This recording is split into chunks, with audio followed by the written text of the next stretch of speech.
Hello and welcome to the live stream for the Duquesne Dukes and Salle Explorers. It's gonna be a good one tonight. Duquesne needs a win. They need one very bad. I'm Jack Morgan. I'm going to be joined here in just a second by Nick Fernbaugh. It's imperative Duquesne wins this game tonight, and we'll get more into that as things start to develop in this one. We'll break it down for you. We're going to be here for you live. Duquesne's 0-4 on these streams, and I don't mean to make it to be very solemn with this, but they haven't been very good. But there's no option tonight. You got to win this game. You got to have it. We'll see if the Duquesne Dukes are able to get it done, though. They'll need it. Nick Fernbaugh is about to enter the room. Hello. They're ready. How we all doing tonight? I might hear a little echo. Unless we can't close that door. It's not locked, right? There we go. That has happened before, by the way. I'm not making that mistake tonight. Nope. Nick Fernbaugh, everybody. Welcoming him into the frame. By the way, Nick went to go get food. Give him credit. He got back in time. I did. And actually, give me 1 second. I got to switch to the game. Start the game. Yeah, that's true. We gave ourselves about an hour, so like a couple minutes early. So I'm actually, we're eating on some chicken tenders from Incline. Not sponsored. I wish they were. Sponsor us, Incline. Incline, you literally can.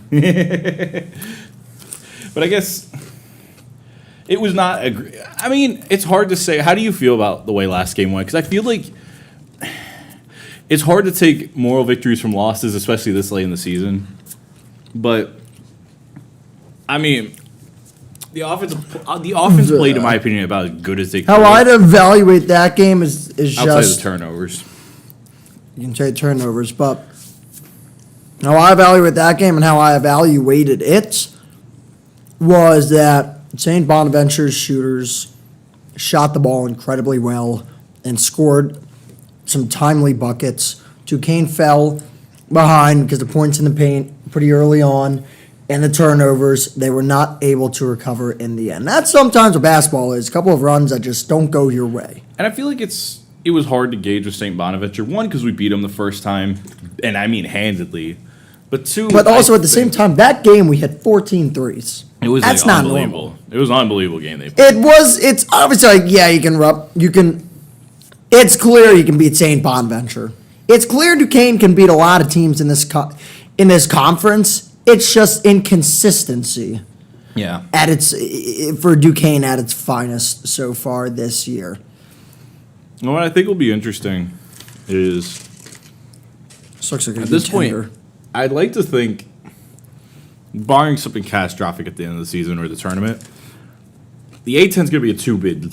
The A-10, I think, for the most part, will be a 2-bid league this year because VCU is, I think 30th overall. In terms of, outside votes, it might be even closer. Yeah, net rankings there around 30th. However, I will say, wow, just bad. Look at that. Come on, man. LaSalle students. I'm going to call out LaSalle students real quick. Fran Dunphy has done how much for the program? It's a lot for the program, for the city of Philadelphia. You're honoring him tonight. That's the best you can do. Such a low attendance. I don't care if it's a Wednesday night. You have to do better. LaSalle students, I'm calling you out. I'm sorry. I'm curious on that. Come on, man. I'm looking up right now as we speak. All right, now that I'm done dunking on LaSalle students, let's get this game underway. Starting lineup for Duquesne, by the way, D. Dixon's not in the starting lineup. You'd certainly hope he's healthy. I don't think I heard anything that would suggest otherwise. I wouldn't think it's so, just, no. It's just that you got Trey Dinkins, Cam Crawford, Jakob Netchus, Matus Ronsky, and Eli Wilborn in the starting lineup. Wilborn's going to pick up an early foul off a LaSalle miss. So Eli Wilborn, I hate to say in a negative manner, but it's back to the foul game pretty early on with one foul, just 22 seconds in. That's a rough start to get not foul trouble, but get a foul. Yeah, well, it's within the first minute or within the first 3 minutes, getting a quick foul is just It's never a Can't do good that. start, especially when they're already thin at Big Ben this season. Yep. That shot is just airball, Nothing but missed net. everything. LaSalle turns it over. Duquesne will get the basketball Fun here. fact, because I got curious, I looked up LaSalle's Yeah. current attendance. This was in 2022. I just have total enrollment here. Actually, I had Yeah. total and under. Total enrollment was about 4,000 students with about 2,800 undergrad. Yeah. And I would say, wow, big alley-oop to Wilborn from Dinkins. one of the few schools that are smaller than Duquesne, ironically. And that's, I will say, I'm from the Philly area. I mean, 30 minutes outside of Philly. I'm not saying from Philly. I'm from like 30 minutes outside of Philly, but it's just easy to say that. Anyways, I will say, it is one of the smaller schools. I mean, I think Drexel's smaller. Also, shout out Wilborn for that Westchester, steal. yeah. He just turned into a wide Dinkins receiver there. looking over to Ronski on the right wing. I do think Duquesne wins this game, by the way. I think they do. I hope they It's do. a good feeling I have. It's a good vibration. Especially because we haven't watched a win. I feel like Crawford that's driving in draws a I foul. feel like that's one thing that we haven't mentioned enough at this point. Yeah. We obviously do this because they've been on the road. When they go on the road, you all as Duquesne fans know how much they've struggled on the road. I mean, 1-7. 1-7, and we've been 0-4 watching them. I'm trying to think I'm the problem. Well, considering my record, I've told you about this. This is You're a not the walking problem. joke. This is a walking joke here. My record between watching, live streaming, and attending these matches have been 2-12 this year. The only 2 wins I have watched for reference, I watched on my phone the home game when they beat Fordham, and then I was at the Yeah. game after they broke the 5-game losing streak when they beat Loyola Chicago of all teams. Yeah, that's the only game you went to that they won. And I think that's why this season's been as frustrating. We've seen them, we saw them beat the crap out of St. Bonaventure at home, play a solid start against URI and GW, teams that I think are going to be around the middle of the pack. Yeah, that URI win doesn't get enough credit. No, It was a big win at the time. Shepard misses fading jumper. Good defense by the Dukes on that one. Good defensive start in the first minute and a half. Dinkins looking to dance. Crosses up a defender. Hop steps into the paint. Out to Wilborn at the elbow. Swings his way back to Dinkins. Now left wing 3 for Crawford. He rattles it in. 7-0 start for the Dukes. did Crawford make the second bucket, or was it 2 free throws you made? I do not believe he made the second bucket. I think you got 2 free throws, right? Yeah. So he's already which is up- shocking that he's the starting up- Duquesne Dukes are 2-0. I mean, this was the guy you mentioned. If Jason Corbett wasn't in the lineup tonight, And he is not, as far as we know. Traveling violation, Duquesne forcing the turnover. that's a little bit of a fortunate one there because one of the few times Jakob definitely got caught flat-footed there, and he could have definitely gotten a foul called on him, but the travel did happen before that. Travel definitely happened before, and we're fortunate for that one. But I am glad to see Jakob's back in the lineup. It's a presence that is needed right now, not only with his size, but his ball Watch a handling palm skills. there. Dinkins, a heat check. Jesus, that didn't even hit the rim. that Goes was off the backboard. It's all right, though. I mean, when you shoot as well as he has this season, you get that opportunity. 3-pointer from the right wing, missed by LaSalle. I believe that was Eric Acker. My apologies. On the 3. Yes. Good. Shout out to Wilbert again. Because they were originally going to lose that rebound, and he tipped it out of his hands. Ronski off the pass from Wilborn, no good.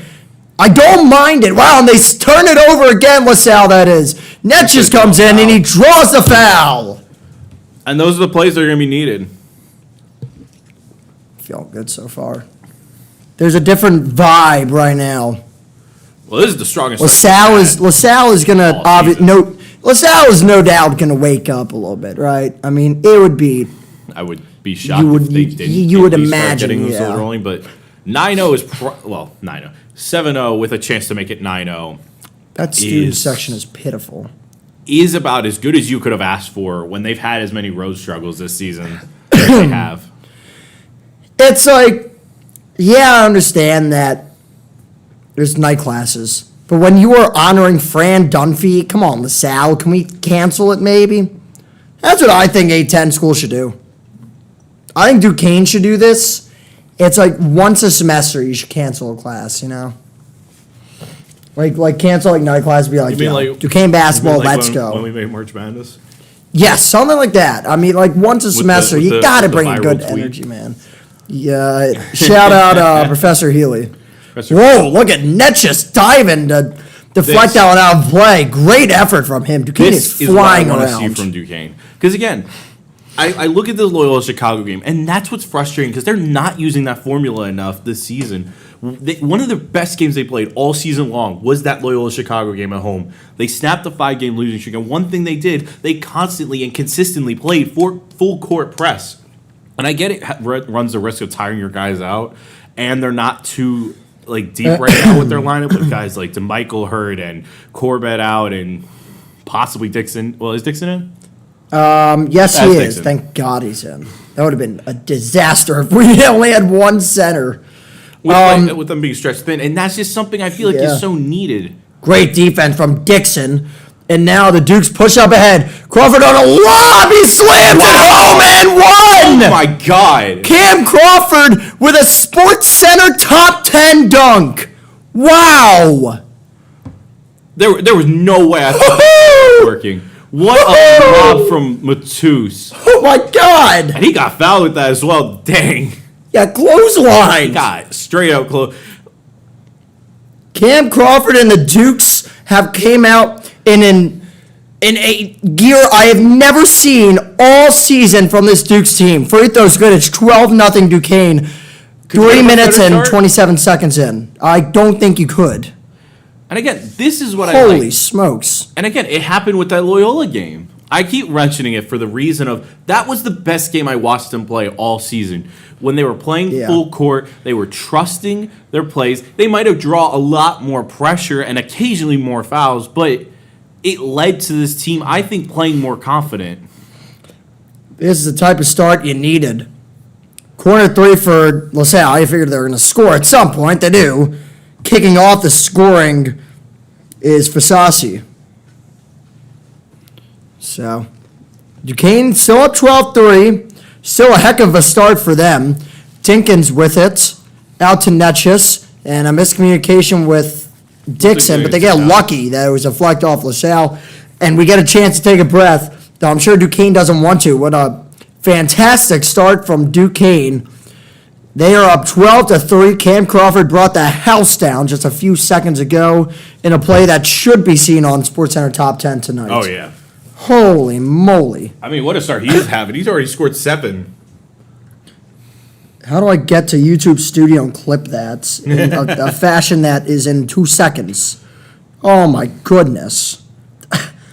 That was something else. Are you trying to find the... I'm trying to find a live. Yeah, I know there's a clipping button. I just gotta Oh, you'd want to go to Create create. Wait. top right. Oh.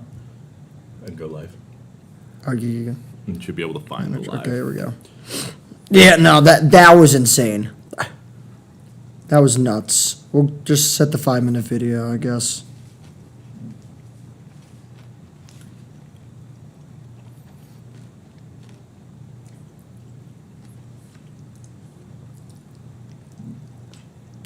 Set the 5-minute video and just figure it out later. We'll figure it out at halftime, guys. Oh my goodness gracious. Holy moly.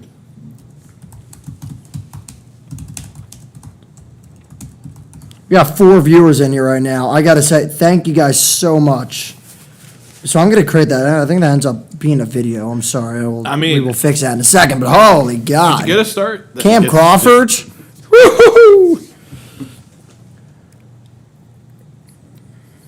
I know Dinkins has been our best offensive player, Yeah. Dude. but Cam has been so well rounded this season. Holy moly. Especially has when he avoids getting these little mental mistakes or these little fouls that just get him in trouble and unfortunately at times cut down the playing time. You see the full extent of it. I'm going to say this. It's almost like at times watching Jimmy Clark again. Oh, don't do that. I love Jimmy. I should do it. I love to think about the Jimmy Clark years. She got 2 good years out of Day-Day Grant and Jimmy Clark. Listen, man, I think in the future, I think Jimmy Clark and Day Grants will feel make like the you Hall of have- Fame. No, the Duquesne. Well, I think they're already in the Hall of Fame, but specifically, one of them should have their. I don't know if there's a way to hang like a banner for them without retiring the number, but if there's a way, then you got to do it. Because that's insane. I don't know if it's possible, but if you can, Love you, can, Don, I'll for go. that. What Don say? Yes, I do. I was eating. Crawford for 3. Oh my goodness, Cam Crawford is on one tonight. He has 11 points. He's outscoring LaSalle 11-3. Duquesne leads 15-3. Well, like I said, I know I bring up the fact that Crawford plays a lot like Jimmy Clark. It almost feels like we have that 1-2 still there with that 1-2 punch we had with Day and Jimmy. Yeah. With guys like Dinkins and Crawford. You have a chance for that to develop. I did learn, courtesy of Abby, by the way, Abby Schnabel. Yeah. Credit to her. She actually did remind me that he does have due to the new NCAA rules on availability. Kareem Rozier airballed it, but I think that was due to it getting blocked. Ball goes off of Dixon. Good job by the Salle Explorers to get that ball. So It's also good he to has a support with JUCO. That is he on the court? that. He is. Okay, that's actually huge. So you'd imagine didn't start Corbett, just manage it, ease his way back in. But that is good news that he is back. He is. Thank God. Thank God he's back. I'm not sure if we're gonna get to Michael the rest of the year. Officially shutting him down, but it's getting pretty late. You'd imagine time is running out. So I think it's just not going to as happen. far as you eliminate the Michael, wasn't going to come back, you're pretty much now. This is you're back at full strength. Essentially, yeah. All you got. Hopefully, all they need. 15-3. LaSalle's going to go to the line here for 2. What I think was Dixon on the foul there. Yeah, I believe Were to you are guess. correct. Deuce Jones, the one drawing the foul, the freshman from Trenton. First free throw was good.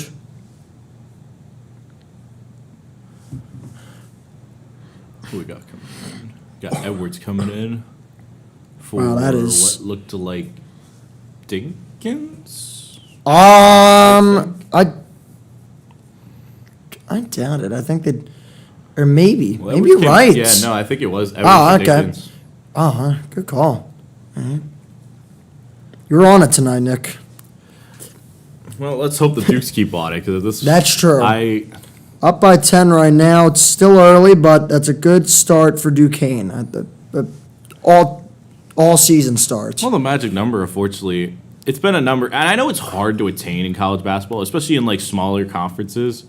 Edwards for 3, no good. The number has been 70. That's true. That is good defense from I think Kareem it's going to Rozier. be- They're going to give it to LaSalle. I think Wow. Edwards can hold on to it. Yeah, things got sketchy in that corner, and I'd assume it went off of Edwards. I think somewhere. Edwards just wasn't able to get control of the ball there. I thought it was deflected away. Thought it was deflected at one point by LaSalle. Maybe not the last touch, but number one. I gotta make sure I get this. I do like how they're playing, even Ooh, if it's not. Dixon It's comes gonna in. be goaltending. Yeah, they're gonna call that a goaltend, and I think they also called the foul, unless it's one or the other. I feel like you can't call both. They call a foul, which honestly probably saved them some points there. Ironically, shot clock resets. We're 14:20 found it. left. And there's Jones stepping back, leaning in, doesn't get the foul call. Rebounded by Crawford. It got sketchy there, but he's able to corral it. I've never been a fan of this, and this is just an opinion here. If somebody's jumping up into the other player, I don't know how you could call that a foul for. Ask the refs who officiated the Sixers Hawks series and the Sixers Knicks series. Jalen Brunson and Trae Young are the godfathers of that, along with James Harden. Jalen Brown's, and I've watched as a Celtics fan. He does that so much. Kareem from deep. Kareem, no couldn't good. get it. It's okay. It's all right. You can't make them all, but Duquesne's defense has been good, pretty pretty good so far. I hope they can keep that up. Fake now driving in, kicking over That's for good. Fasasi, and Fasasi hits it. It's a left assignment from Corbett there. Yeah, that's good penetration as well by that guard for the LaSalle Explorers. Driving in Edwards. Edwards trying to pass it away. It's turned over. Stolen by Jalil White. White coast to coast. Now a Shepherd 3, no good. And it will Good. be LaSalle ball. Stay with the Explorers. 15-8. Getting close to that TV timeout territory. And maybe that's it. No, it's not.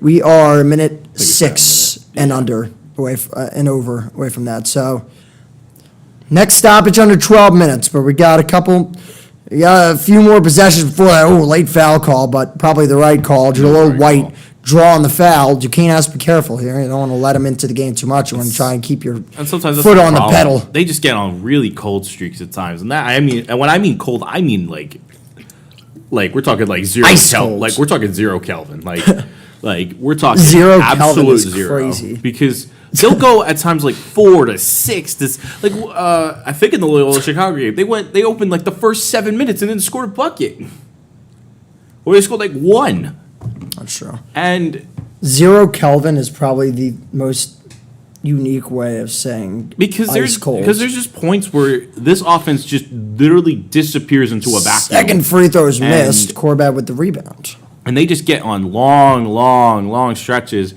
and teams are eventually going to figure out how to get their offense back rolling against a good defense. Yep, you're not wrong. All right. Here's Wilborn, gives to Dinkins. Dinkins inside for Wilborn, lost it. It's LaSalle ball. I don't know how that was LaSalle He ball, had the but- pass. I just think Wilbur couldn't come down with it. Because Dickens lobbed up a really good ball for Wilborn there. Every time I start to feel good about a game, everything goes to... That's been the other thing, which just doesn't help. Caramba. All righty. Joel White with it. Hands it off and driving in. Putting up a shot right there was Deuce Jones. It's no good. Our screen went black. We're back. All right, Kareem Rozier with it. Freaking HDMI cable. Yeah, to the right, Rozier kicks out. Dinkins at the top of the key. Dinkins spinning at the free throw line. Left side, Corbett driving in. Tough lane, no good, no foul. White across the court. Coast to coast comes flying in. Foul.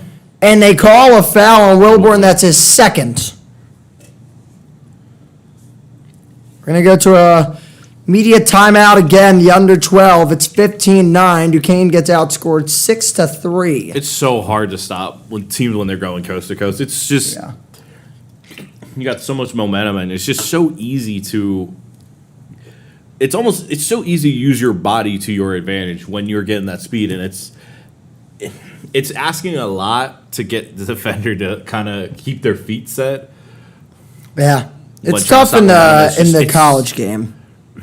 But it's The one of college those game, things it's you really need. tough, man. But it's something I feel like at some point you're going to have to start getting that with your big men, and they have not gotten Yeah. that like almost ever this season. Yeah, no. Yeah, it's been just that's a tough thing to stop, and they just have not been able to at all.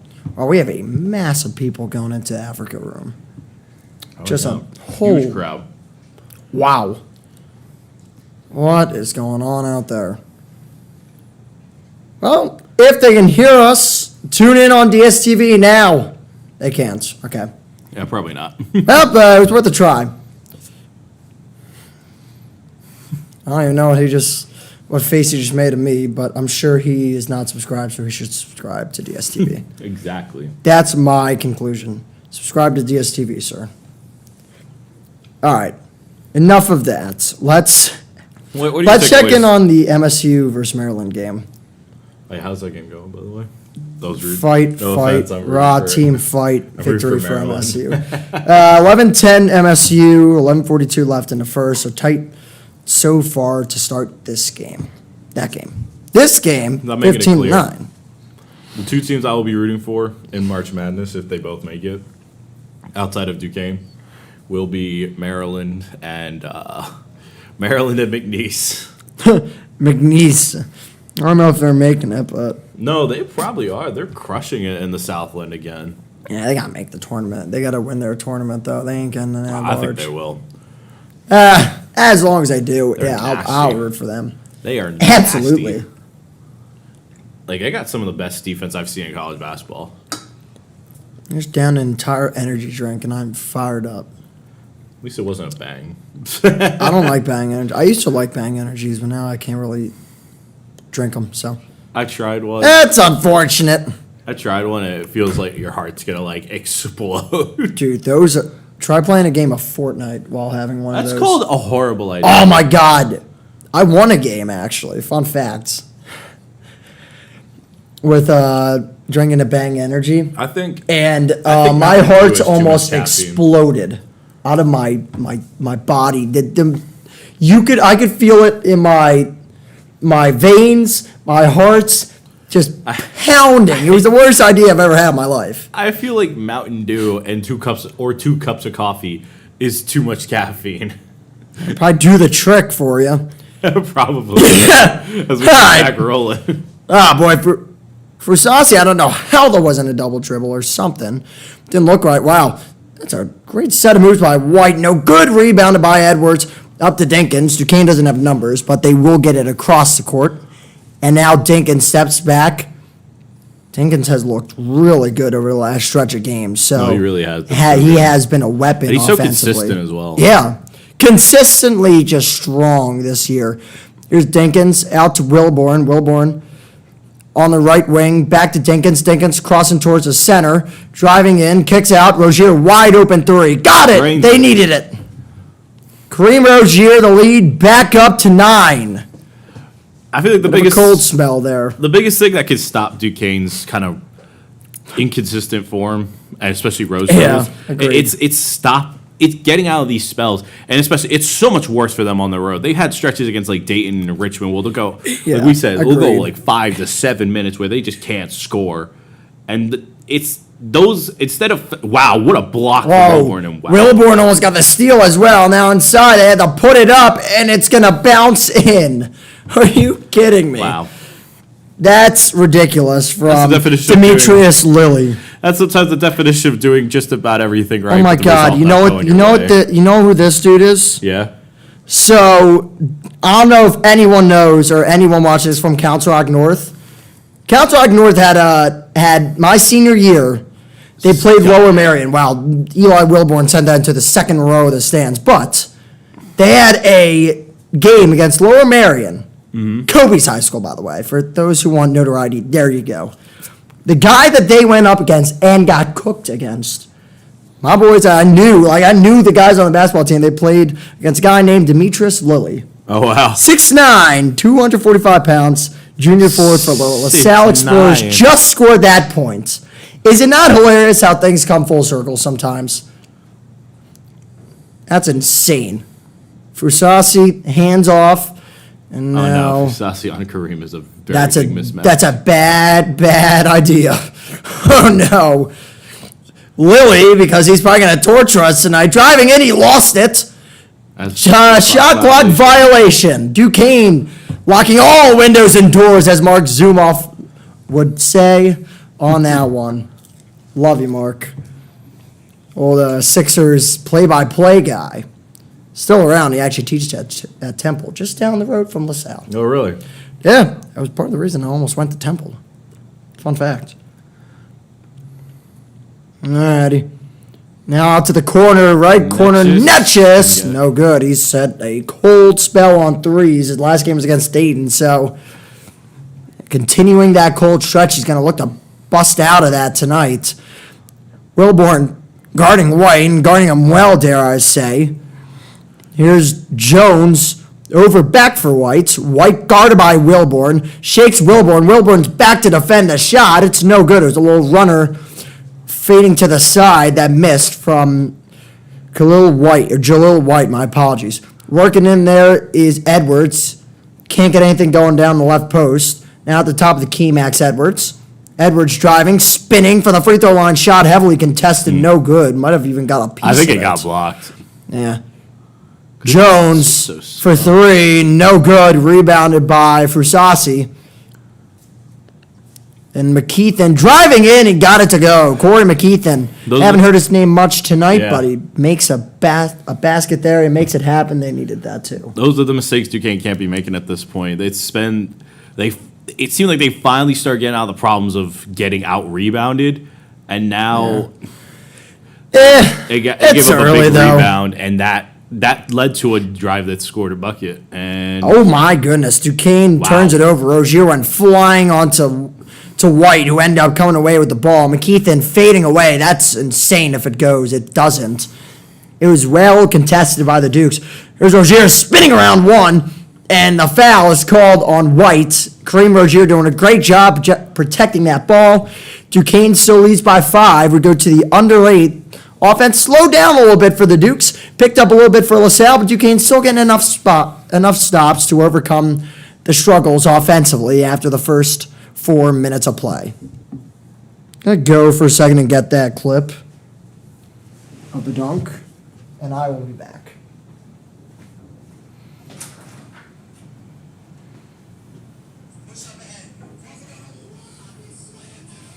I could hear that sort of on the background. That was funny.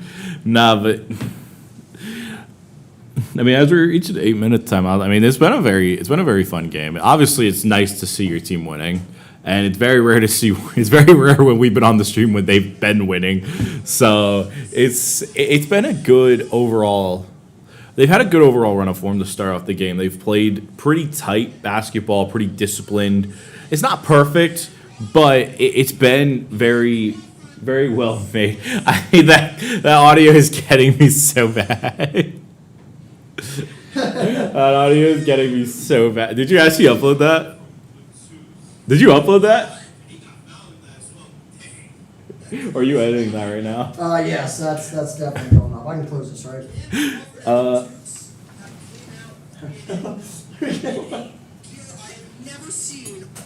Yeah, rude. Okay. I don't want to be a libel. Oh, God, man. I'm sweating, too. It is hot in here. It is hot in here. Thank God I put on deodorant. I always forget how hot this place gets. Thank God I put on deodorant before I left. That's always like my biggest self-conscious fear for some reason. All right. Here we are. Got a little nice Under Armour shirt on, you know. Know the vibes. Alrighty. Yeah, we're going to get that out real quick, that clip. That's something Always else. And after granted. this, we'll put over the... I always take for granted the stage. Or not take for granted. I always forget how hot it can be when all the lights start beaming on you. Yeah, oh my goodness.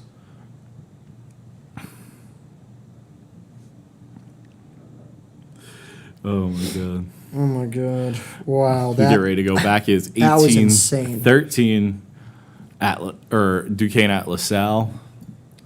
And I don't know. It's been one of these games I've had. I think it's just gonna be. I don't think they're getting 70. Not with how slow this stretch of basketball has been. Who knows? Maybe things could pick up in the last 8 minutes, but I'm curious on this. I'm doing a quick little bit of searching right now. The last time Duquesne scored 70, it was in the win against Fordham. Before that, holy moly! It was wow. We haven't done a that in a while. 72 to 76 loss against St. Joe's. That was what we did. Yeah, The first ever live stream we did on this. Yeah, no, that is what we're doing. Have we considered putting this on DSR? We should have consulted. Well, I'm on the fence because I want to get these. I just need to download them. If I download them, I could throw them on the that would Spotify. Be fun. But as we get back to action, Ronsky download for Choppy. That's good. Choppy's in the game. Not good that he almost turned it over. He's wide open. Crawford, he's gonna have to put it up. He doesn't even get it off. Shot clock violation. Jiminy Christmas. Great start to the to that. Sometimes that's just those little mental errors because, again, when Chabi lost the ball there, Crawford picked it up. I think he still had about 6 or 5 seconds left. Chabi's standing wide open down low. The other guy, the center, just moved off the ball up to the top right of the key, and it just didn't get a chance to look. Just didn't look or didn't get a chance to look. One or the other. Here's Shepard.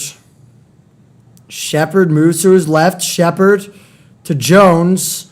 As we get the Now nice out to HDMI cable problem. To Lilly for 3. No good. Picked up by Demetrius Jenkins. Lilly did not decide to haunt us there. Maybe later, though. He haunted my high school, so. This freaking cave. Dinkins trying to get through the Chabi! defense, and he gives it to Chabi, who jams it home. Chabi Beret with a nice dunk. Duquesne leads by 7. It's someone who I feel like we haven't talked about enough because I think he actually started. I think he opened up the year. He did not open the Did he year not? starting, but he was He picked up some starting games at a during, like, good the point. middle of non-conference. For a good stretch until he got injured in non-conference play. But, yeah, you are right. Lilly driving in, I think he's going to get and a he's reach going and to foul get on fouled. Chabi. It was actually, I will say this as well, Brett Brown, old Sixers coach, was at that game, that Counts Rock North versus Lower Merion game, Oh, really? and was watching his son play, which was really, really added to the insult for me because I at that point I was still, the Sixers were, like, the memes about the process failing was still going. And the Kawhi Leonard shot wound was still fresh, 3 years. So seeing him there just brought up some really bad memories of how him and Elton Brand let Jimmy Butler go. Dinkins for 3 Wow. in the face of a defender. Wow. Fasasi had no chance. That looked eerily similar to the council shot from last live stream. That's our payback. Hand in the face. That's our payback. So much pressure, and he just does Lilly not care. stops, put it up, no good. Rebounded by Chabi. Great defense by Chabi Beret, and Duquesne is out. Here's Dinkins. Dinkins lost for a second, regains composure. On the left wing, Dinkins puts it up, draws a foul. Not sure if it's on the floor or on the shot, but it looks like it's I would on the think floor. it's on the floor, yeah. It still is ideal that Dinkins was able to get out of a trap there where it felt like there was a couple of guys converging on him. Duquesne up 23-15. Oh, good Lord. All right, here's Dinkins. Dinkins has turned into a star for this Duquesne team. He's handing it off to Ronsky. Some off-ball movement from Dinkins. Gets it back, but it's deflected away. 7 seconds left. Dinkins got to put something up. He's dancing. Puts up a Shots up. 3, and it's a wedgie. Now, how does that happen? Oh, my God. It's going to be LaSalle ball, but that's still No, go pretty ahead. funny that it happened. If it I thought went there was in. a rule, like, if it gets wedged, you could punch it up, and if it goes No, to the I couch. think that's. Does that not count? I think that's. Or is that park just street rules. ball rules? That's park rules, man. That's just park rules? Yeah, That's oh just the my good old God. pickup rules? That almost went in too. Like if you look at the I trajectory. don't think I've seen it. I don't Oh think I've wait, it's a seen- jump ball, and Duquesne had possession because LaSalle won the opening jump. Oh, that's That's fine. actually kind of cool, and they get a 20-second shot clock now. How about that? When was the last time you seen a Ooh, ball get Dinkins wedged? gets some room for a 3. It was an air ball. The defense actually converged pretty by quick. Wow, what a Chabi. save by Crawford. He's making all types of plays tonight. Duquesne with 10 seconds left because it was an air ball. The shot clock didn't reset. Out to Crawford. Crawford driving in with the lay, puts it in, but it might come back. They're going to call a push-off on the drive by Crawford. I can see where they'd get that idea. 'Cause I was going to say, there's been a lot of points this season where he's used his size to almost muscle guys off the ball, but I could see that being a push-off. Yeah. Yes. It almost is like I really like similar to an the offensive pass interference. I like the physicality. I just don't like it when it results in a foul. A lob for Fasasi, but it's deflected away by the Dukes. 4:51 left in the first half now, so we're coming up on that final media timeout. Duquesne has controlled the game so far, but obviously it's still LaSalle within striking distance, and Rozier will check back into the game. That was good awareness from Nichis because there's sometimes where it's really hard to read what's behind you. I mean, obviously the phrase nobody has eyes in the back of their head for a reason, but like it was good awareness because he kind of leaned back a little bit to like sense the pressure. Wow, great job by Rozier, and they call a late foul. Oh, wow. I'm not a big fan of that call. Really? I'm not so sure about that one, Blue. That's a baseball term, my fault. And that's going to send LaSalle to the line. Yeah. You want to know my favorite ref chirp? It involves Foot Locker. Go back to Foot Locker. No, it's actually, I've seen better refs at Foot Locker. That's the line. I've actually used that, and my dad was not happy. I use it at one of Andrew's hockey games. I might at the have refs, to, and I might my have dad to was use that. my dad was not happy about that one. If you're watching, Dad, I'm sorry. At a Pirates game, wow. First free throw is good. It's a 1-and-1, so he'll get a second. For a free throw to bounce in between the backboard and the rim, bounce off the glass, and then still somehow drain nothing but net is honestly insane. Duquesne has had some really bad luck with those. This game and the last game, I swear it's happened a lot. Of course it does. Second free throw is good. That one was less controversial. That was all earned. Visasi has 8. So that's not a bad total for him. No, that's a good. I mean, consider he's making up about half their points. Yeah, almost. Let's say it's about right. Here's Rozier driving to the left of the three-point line. Now at the left wing, he's going to drive in with a burst of speed. He's covered well by Shepard. 12 seconds left. Got to give LaSalle credit. They've had some good defensive possessions. They've bounced back big from the Yes. opening slump they started out with. Ronsky in a corner for 3. No good. Rebounded by Chabi, but they're going to call a foul first on Matus. Really? I don't like these past 2 calls. I think that's just an aggressive basketball play. I don't know about that one.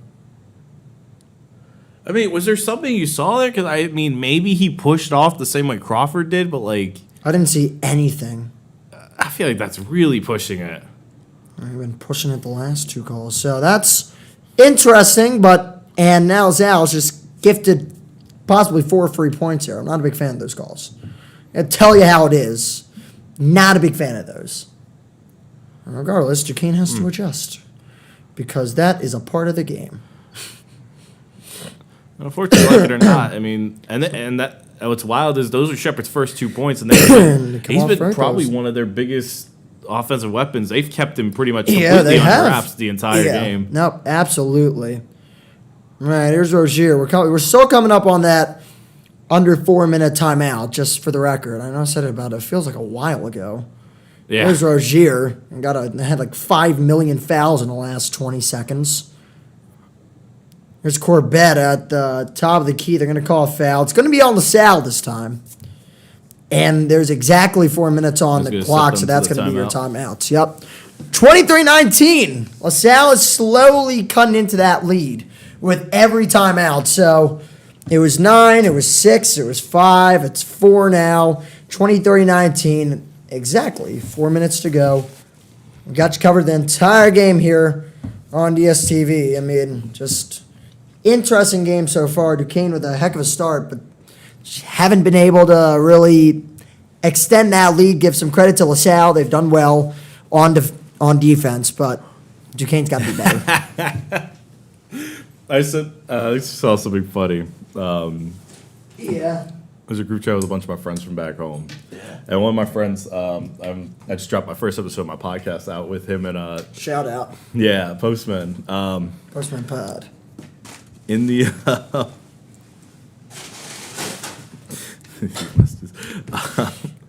I'm gonna read this one out. It's my best friend Zach. Yeah. I think you met Zach. Over like video call. Oh yeah, for the fantasy football. But he said, I need to have a signature call for a big player dunk. For instance, Kablamo. Booyah. Kablamo. Kablamo. Kablamo. I didn't want to. Kablamo. He jams it down. He said, get a map. Get a map. Remember the live stream? Edmundo Sosa got violated by you on that one. I was so mad. Well, because the bat. Thank God that was on our personal channels. That can't be. There was some Oh cursing yeah, there was a involved. lot of bad words said that one. A lot of words Some not meant naughty for this words. channel. A lot of words not meant for this channel. But There's some curse words. There's some naughty words little on bit. that. just a little bit. Could have realized that was a really bad series. No, that was painful. That was painful to watch, especially when I watched both those at bats. I don't remember. Were you there? That might have been when I was doing the call with Zach. I Zach think Weiss, you were- yeah, because I had to do a Yeah, because project. I think you came in like the 4th or 5th inning. And then I had I was covering the first. Like, I had 3. to go out for I to take a remember call now. with Zach, and then I came back. I could hear you through the DSR like It was painful. walls, but in fairness, I'd be yelling too. So Because it was Austin Hazen and Mundo Sosa back to back. I remember those at bats. They both ended with horrific swings really bad. down and away against Sean Manaea. Also, can that's I painful. just say something? Yeah. What are you gonna say? Can we just agree that the Sixers should never be on national television in the next 10 years for how pathetic they Hey, have you been? got no arguments from me as a. They're on national television tonight against the Knicks. How bad do you think that's going to end? It's going to end horribly. I put my life savings on the Knicks to beat them by 50. Is Mr. IR playing tonight? No, I don't think he is. I think Are they're you going to shut him serious? down for the season. No, I don't think he's playing tonight. Their They excuse shut for him their down for excuse the for him year? not playing against Chicago is that they were still examining his tests. So I'm sure that they're going to not play him because an NBA team takes days to get tests back. My rear end. There's Crawford. He's got a good matchup. He goes in Wow. for what it would have been a second SportsCenter top 10 dunk, except he misses it, and it could be consequential in this stage of the game. Demetrius Lilly's still in the game, which means I'm still like losing my mind. I had to ask my friend John from back home. I had to ask him about that and see what his thoughts are on Demetrius Lilly. I totally forgot about that. That's crazy. All right, here's Jakob Netchus. He's tall too. Here's Crawford driving step back. He had a nice move, just not enough separation. Good It defense looked like by the first time he had Fasasi. enough separation, but he kind of hesitated with it. Yeah. Kicked out for Netchus. Driving along the baseline, blocked. Rejected by, I believe that's Deshaun Shepard. It is. Wow. It was Shepard. How about that? Good Lord. And here's McKeithen. Duquesne needs some buckets to end off this first half. It's getting close. Here's Lilly in the post, guarded by Corbett. Swung over for Deuce Jones. Left corner, jabs on Rozier. Now far left corner for three, no good. Then They call a foul on Kareem. I don't know how that was a foul.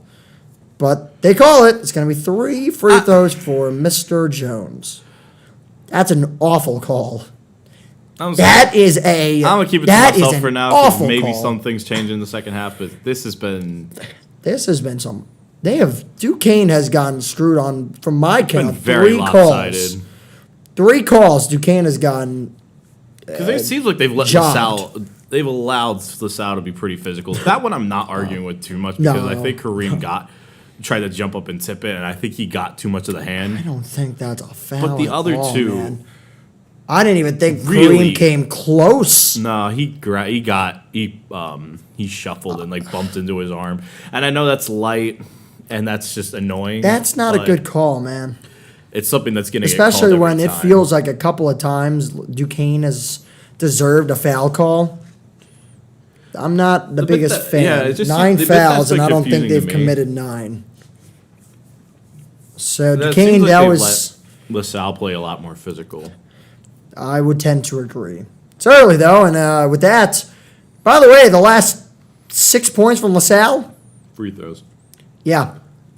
Actually, the last 7 from LaSalle have been all free throws. So do with that information as you will. And I don't think, I'll give you the benefit of the doubt on that. Well, that's just miscommunication. Crawford gets it back, 13 seconds. It's worth mentioning Duquesne's offense hasn't been that great either. No, it's been bad. It's been very, they've been in a slump. Corbett inside, he puts it up, he Finally gets called the the foul. foul call. Wow. I mean, they could have called a travel there, and I probably would have begrudgingly agreed. Demetrius Lilly gets called for the foul. Oh, my God. All right, they call a foul. Duquesne is going to go to the line for two. It's going to be Jashawn Corbett. So that's Corbett actually had a good free throw percentage in the last game he played, but his first free throw was an air ball. Holy God. First free throw was an air ball from Corbett. Yeah, I'm not going to say Not anything. picking up where he left off in his last But game. if you against Fordham. watched my reactions to the Dayton game, that's all I'm going to say. They were awful from the line, and he was short again on the second. Duquesne with an empty trip. When you get bailed out like that, and I thought they got bailed out on that foul call, you got to make them pay. And they did not there. That's Lilly, a long three. No good. Rebounded by Crawford. Duquesne looking to make up for that here on the break. They will settle it down. I get it to Dinkins and let him get this offense going. Inside Wilborn. Crawford stepping back now for Dinkins. 17 seconds. I got plenty of time on the shot clock. A minute and a half left in the game. Down low, Wilborn. On Lilly, just bullying him. Rebound Corbett. Corbett trying to get it back out. They got a fresh 20. Play stopped. I think they're going to ensure that the shot, it's either a foul or they're going to push-off foul on Shepard. Yeah, either that or they're going to ensure the shot clock. I think they're going to call the foul on Shepard. Good call there. Which I'm surprised hasn't sent them to the line. That would be correct unless that was right and they're checking the time. They might not be. No, I think they're checking the time. Because I don't think the shot clock resumed. It's not like, because I doubt that was only 2 seconds. I highly doubt that once Corbett got that rebound and dribbled it all the way out to the top of the corner. It definitely was like 4. More than 2 seconds, and that's what it would have shown. Because once you get that rebound, it resets to 20 offensively, and it's at 18 right now. So they're clearly some reason for that. We'll see what they do with the shot clock. Minute 25 to go in the first half. Duquesne up by 1. They led by 12 at one point in this first half.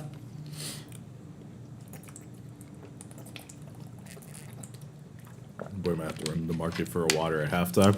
I might have to as well. Duquesne being outscored 20-8, I believe, since the beginning of that. No, actually, yeah. No, that's not right. 19-8.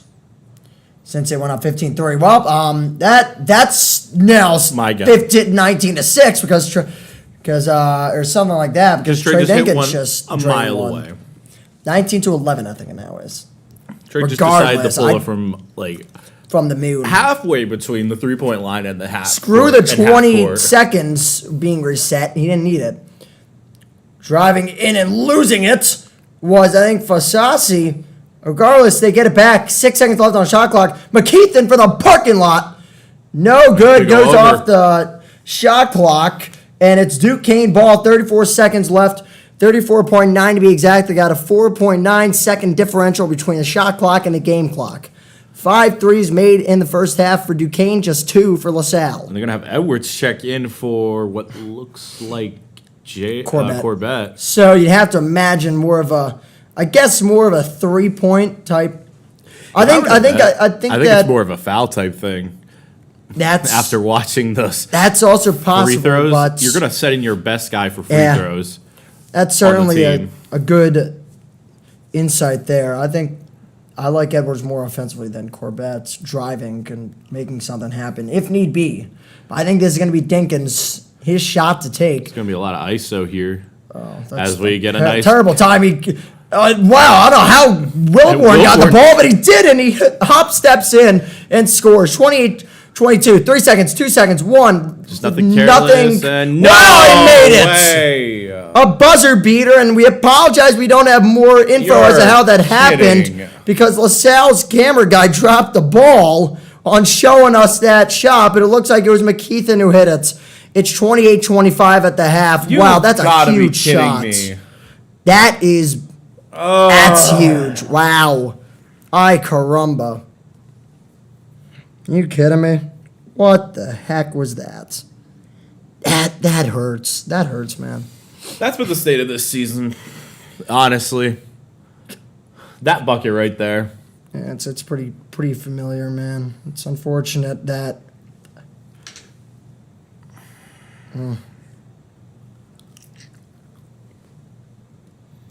That's Yeah, frustrating. McKeithen. That sucks. That just hurts. But All right. all right, I guess If I'm gonna go grab a water in a if second. what- But what are your thoughts on the first half so far? I think that Duquesne's offense needs to be better. It can't have that lull of you giving up 25 points in the first half, and in college basketball is pretty solid actually. I thought the defense was pretty good, and the offense wasn't very good. And if I look at the stats, I'd imagine they're not flattering for their shooting percentage. Yeah, they're 9 of 23. LaSalle's 6 of 25, so they're not much better, but they need to be better offensively. And it's frustrating because it's like they started off so strong, they got rolling like pretty quick. I mean, we got Yeah. as far as 12-0. Yeah. And since then, they've gone on a 25-16 run, Oops. which it doesn't sound crazy bad, but there were points where they just let them completely roll back in it at 15-3. They didn't let it get as close as 23-22. Yeah. Agreed. But, and I know it's been a number of things where we could talk about the fouls, and then I feel like the definition of insanity when it comes to Corbett stepping the line, but Is that it doesn't really always go well. it's been a bit of everything, and they're gonna win. They got to tune up. They got to play like how they did the first 5 minutes and not the last like 10. And yeah, for sure. So, That would be nice. but I will be right back. Alrighty. Want me to get you water as well? That would be appreciated, man. I got cash for you. Be right back. Alrighty. Alright, so first half was interesting. I'm throwing this on my story just for good measures. Alright. And tonight is obviously Fran Dunphy. He is retiring at the end of the year. So that's going to be a very, very big point of emphasis, I'd imagine, for LaSalle to finish this game off and win it for him. But they didn't start very well. It was also, I probably did know this like a few days before it came out that he was going to retire, and I kind of had to sit on it. So it was announced 6 days ago. But if you don't know, he's a very big staple in Philadelphia sports. He's a big-time coach. And,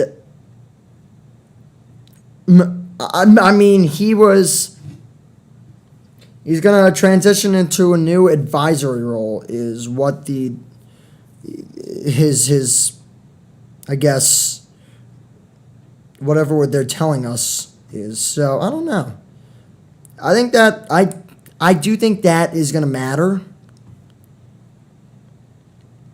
Going forward, I think it's going to be. By the way, the old head coach for the last head coach for LaSalle, Ashley Howard, actually was. I did meet him. I had a chance to interview Lindsay Howard. And fun fact, that was all the way back like 7 years ago. So I don't like my voice particularly in that one. So I ain't gonna show it, but it's up there somewhere on YouTube if you want to go find it. Please don't go finding it.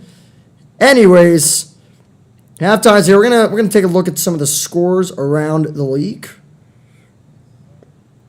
Around the A10, got a couple of games tonight. Actually, quite a few. And one of those games, Fordham versus George Mason. George Mason a comfortable 20-15 lead so far.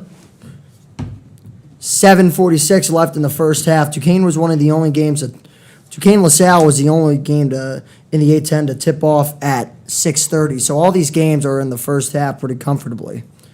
Dayton, Rhode Island. Rhode Island actually is winning by 6 right now. Rhode Island at home for this one. And should be interesting to see how that one pans out. St. Bonaventure is beating St. Joe's right now, 24-20. That's in St. Joe's. So two pretty important Philadelphia games going on tonight. George Washington, Loyola Chicago is going to tip off at 8. That's in Chicago. So it's reasonable 8 o'clock start time. Or should I say opening tip? Duquesne did play Loyola Chicago. That was one of their more standout wins of the year. So you gotta figure out how to come away with a second half victory in this one. It's also just I don't understand personally how a team like Dayton, by the way, is, I guess, it's a little related, but it's to the big point of how much of a crapshoot the A10's been this year. I don't quite understand how Dayton has been this bad. Or not, okay, it's for Dayton standards, it's bad. It's for everyone else's standards, 8-6 is fine. Duquesne would love to be 8-6. You know that, we all know that. But Duquesne's 6-8, and Dayton's 8-6. Dayton should be higher. Dayton beat Marquette. They beat UConn. They almost beat UNC. They almost beat Iowa State. Dayton actually had a very good resume. And if they didn't choke in A10 play, which I did say a lot when talking ball, it wasn't live or anything, they just were my friends. If Dayton doesn't choke, there's a chance at a 3-bid league with VCU, Dayton, and whoever wins the A10 tournament, assuming it's not Dayton or VCU. But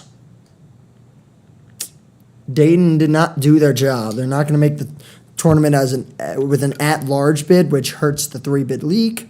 So now you're down to a 2-bid league.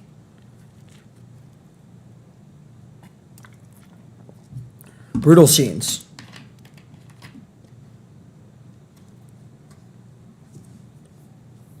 By the way, we'll get some scores around the A10, around the country, and we'll get some top 25 games here. Wow, Auburn is beating Ole Miss. Ole Miss is a tournament team, by the way. Auburn's beating Ole Miss 36-14. If anyone doubted how good Auburn is, you can't doubt it. Auburn's a really good team. Here's Nick walking back victorious with the waters. Nick, is that my water? Did you say water? Yeah. Brother. Absolutely not. Absolutely. Insane. Oh, God, that was tough to open. Good Lord. Had a fun interaction. Oh, yeah? Fun interaction, you say. Good. By the Let me way, toss my crap and I'll throw you. Vanderbilt is up on number 12 Texas A&M 25-16 the first half of play. Clemson up 21-18 on Notre Dame. That's expected. Clemson's a really good team, man. Ian Shefflin, you want to remember that name. He's a dog. For Clemson? Yeah. Is Clemson doing well this year? Number 13 in the nation. Really? They're 14-2 in conference, and that's like the ACC is like weak this year, so it helps them to be 14-2, but not as much as it usually would. In a year where Duke and North Carolina are always the front runners for basketball, even North Carolina's not doing great this year. No, they're on the edge of the tournament. I don't think they're in. Not like they are either. Oh. Unless they win it. St. John's versus Butler tonight. I mean, it's in Butler, but I think St. John's will take care of business. Got Kentucky, Oklahoma tonight. Oklahoma's awful.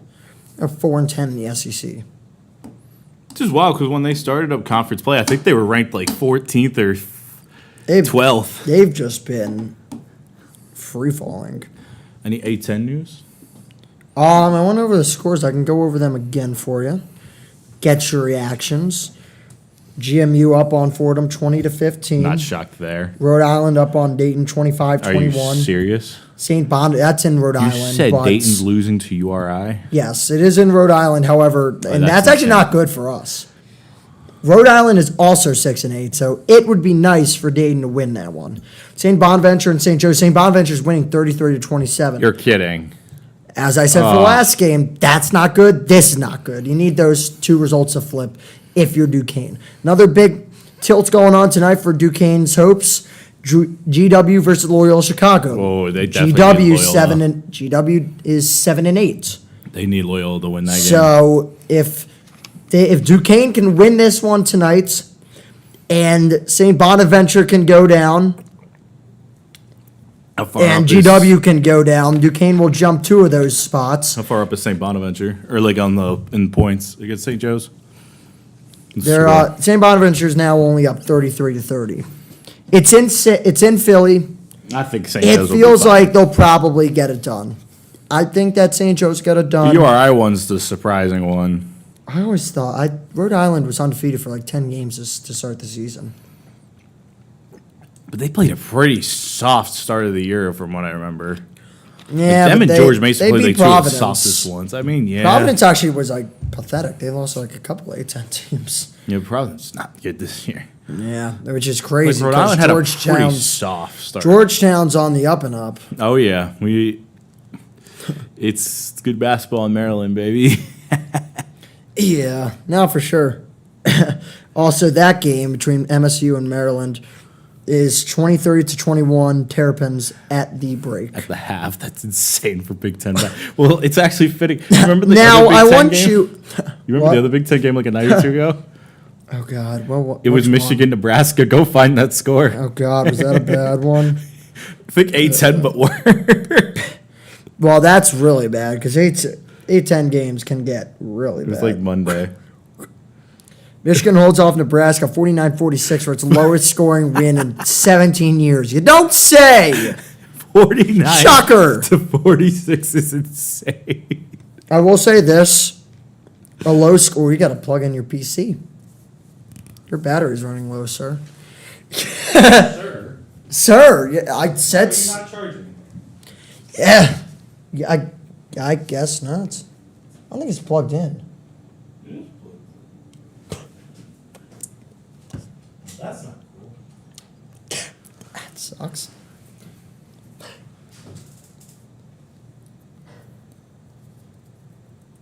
Give me a second.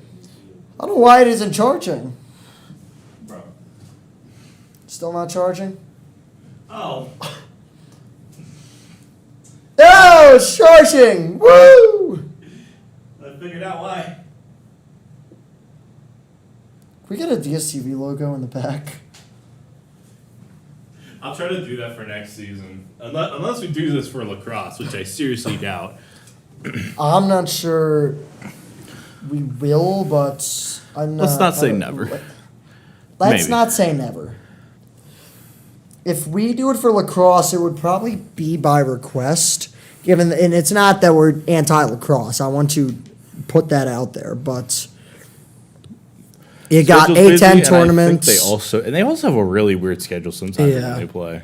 A10 tournaments coming up. March Madness is coming up. By the way, we're doing a March Madness live stream on the first Friday. I'll be on it. Nick's gonna come by because I'm gonna force him to whenever he has free time on Friday. Gonna make him come watch basketball with Well, me. like first round? Yeah. First off, because I have no class on Friday. Also, Thursday's going to be tough for me. So I decided Friday. Usually, there's no night classes, so we can get some Thursday help the with first that. four? No, Tuesday and Wednesday are the first 4. Thursday is... I should remember. I did this last Thursday year, is but the first round. Then Friday is also the first round. Then Saturday, Sunday is the second round. So making it out the first weekend is like again Sweet 16. You saying we're not gonna be at March Madness this year? I'm not sure about that one, man. If so, then yeah, we'll obviously shuffle that around. I'll Shuffle wait that for- around. We'll be there, but I was waiting for you to do that. You ever see the Kermit sip of the team meme? Just the T. I'm sure Kermit knew what was in there. He knew. I'm What was going sure on. Kermit knew what he was drinking. It's like I'm not gonna say anything here. Oh my god. Oh my god. I can't do this. How many viewers we got tonight? We actually had 5 at one point. It slowed down a little bit. It's at half, so it's okay. At 19. Okay. We have a sorry I missed this chat, by the way. Someone in the chat said I need LaSalle to win. Though now I'm happy I missed the chat. I'm sorry, that was me and Jay. I'm sorry, Jay. I'm sorry, Jay, but we appreciate you tuning in. Thank you so much. Hope We you'll do. stick around for the second half here, which I don't know how it isn't back. Make sure to check that's like. Oh, here we go. Okay, I was gonna say, I'm like, that is awfully long. The second half is underway. As we get started with the second half, what do you think Duquesne needs to do to be able to hold on and win this game? I think they need to get the offense going. I think their defense has been really good. I think the offense needs to get going. By the way, shout out to the women's basketball team. They drew a attendance record for the Coop today. Yeah, Education Day. They got 3,115. Congrats to That's awesome. women's basketball, Dan Burtz, the whole team, and Trey, who set, I'd assume, a lot of that up. Wow, just missing the lob was LaSalle. It goes out of bounds, Duquesne ball, but congrats to Trey and the whole Duquesne Athletics team. Oh, yeah. That I know for sure worked hard to make that happen. Congratulations. Which game was that against? That was against St. Bonaventure. St. Bonaventure 2-14. Duquesne ended up routing that. By the way, after this, by the way, if you're watching Mike O'Grady, I apologize. I will get that done after this game. That's on my radar. I promise you that. Do you have something for the 100th anniversary?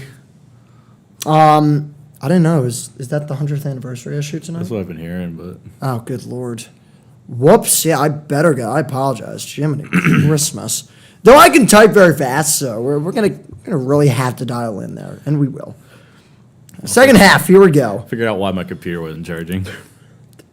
I did not plug it in. That cable right there. It was in, but it wasn't pushed all the way in.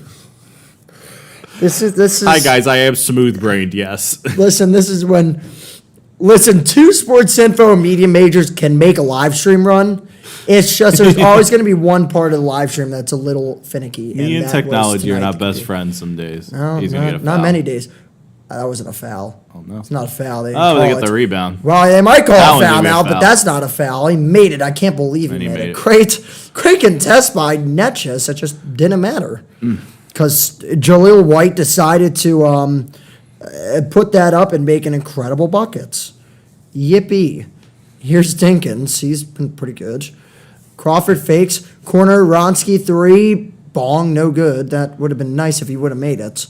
One thing I've been noticing. LaSalle can take the lead for the Matus has first been- time tonight. Matus has been ice cold these last Yeah, like agreed. 2 of his last 4 games. He's been just ice cold. Like, and they give him a lot of threes as well, a lot of volume of threes. Which He's is- just not been making. Which most makes of sense any. after the run he had in the few games before that, but just unfortunate to see.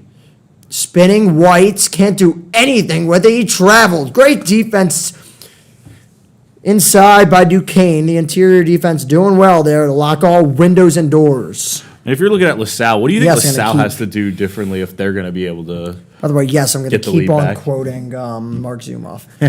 But LaSalle is going to have to continue to play good defense on their end. I think defense is going to be key to win this game. Wow, nice move by Wilborn. He jams it home.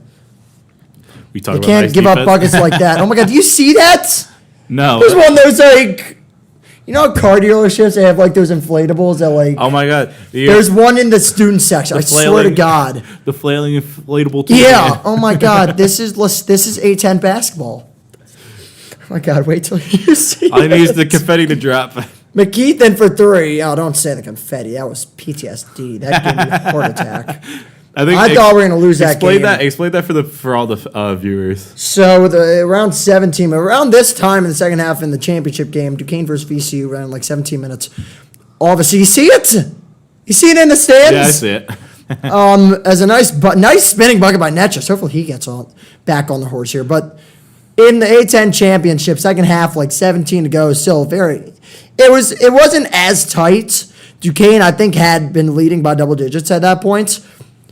The confetti fell from the sky. Literally, someone pushed a button accidentally or premature. It's hard to imagine prematurely, but a foul drawn on Duquesne. So it looks like White will go to the line. But let me finish the story because I keep on interrupting myself. I apologize. And the confetti falls. And everyone around me, and including myself, is like, oh no. Kevin Harlan actually has a very iconic call of that. There's confetti on the floor, or something like that. Yeah. It's fantastic. There's confetti on the floor. Yeah, so confetti everywhere. Oh, it's awesome. It's awesome. So in fun fact, I met Kevin Harlan at halftime of that. That was one of the greatest moments of my life, meeting Kevin Harlan. And I met Kevin Harlan before that, so that call is even more special to me. But the confetti was on the floor, and Duquesne literally let the game get, I think, tied after that.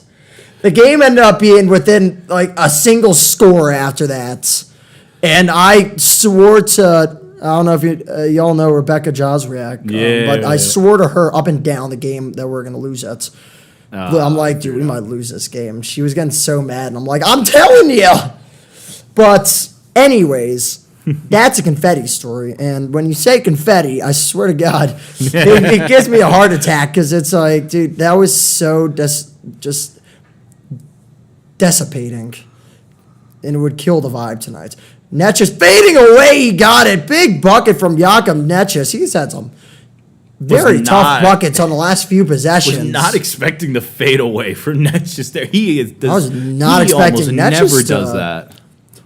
It's a good screen set right there. Deuce Jones driving in. And a block by Wilborn. Out go the Dukes. Euro step for Wilborn. He lays it in. Little European touch for Eli Wilborn, and the lead is back up to 8. We got the big men pulling out the nice move between Wilborn and Gotta make me start doing a Euro. How about that? I'm going to Euro step my way to get a drink of water here. Here's Jalil White, gives over for Jones. Every time you say water, I'm going to lose it. Jones puts it up. No good. Rebounded. Dinkins has it, and he's being just hounded, and they call a foul. Duquesne with a nice stretch right there. They lead 36 or 28, 15 and a half remaining here in the second half. And get another look at this one. Woo! That was nice. Blow by you. It's like, you know what? That's what's funny jam for me? Sound effect. It's like when tight ends do a spin move. You don't see it often. But when it's done right. It's done, it's awesome. It's beautiful. Oh my God, yeah. Yeah, pretty much. Jakob would seem like he pulled out his inner Dirk on that. Yeah, dude. Dirk. I talk about this because I was watching Lakers Mavs. Did you see that game? I did. I saw the end of it. I saw the game, and then I saw edits after. And Lakers fans were chanting, "Thank you, Nico." Thank you, Nico. While he was sitting in the crowd. Yeah, bro. Dude. It's crazy. Dude. That might be... that might go with, like... Yeah, shout out to Conlon, by the way, who watched the pregame show. Did you really? Yeah, much love, Conlon. Yes, sir. That's fantastic. All right. So Duquesne's up by 8 here. I did say that the defense needed to, continue to be tight, and I think they've been pretty good so far. They even got some points off of defense. Wilborn with a solo effort after that block on, I believe that was, I'm not sure who that was. I apologize, but maybe Mac Etienne.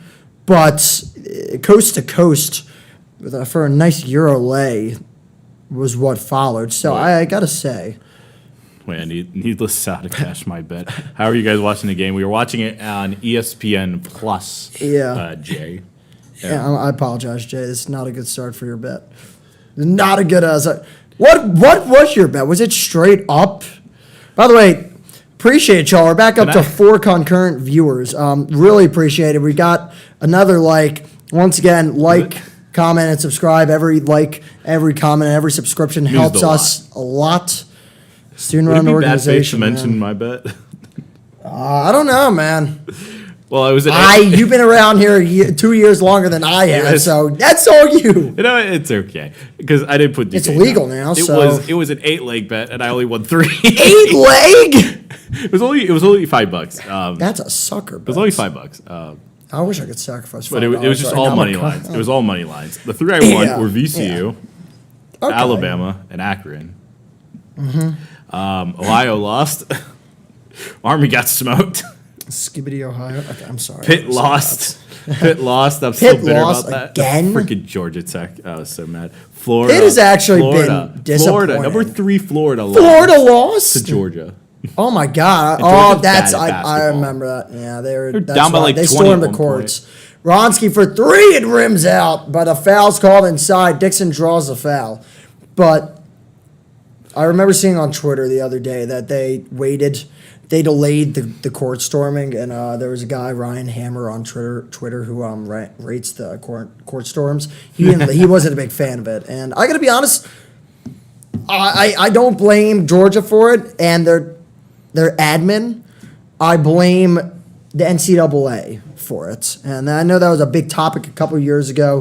But It's they just still don't been want a to get hot topic fined. issue. They don't want them to get fined, so they change it. You got to wait a certain amount of time before you storm the courts, let the players get off. So that's where a lot of like college basketball purists, I think, because I think a lot of guys who watch college basketball for a while are like they want court storming back in its old form, and some of the I don't know. I think that court storming is awesome, but there should be a contingency plan for players, and you shouldn't make the fans wait a minute and a half. Also, shout out Screw Matus. Screw the handshake lines. Yeah. Just get off the court. Let them storm the court. You don't need the handshake lines.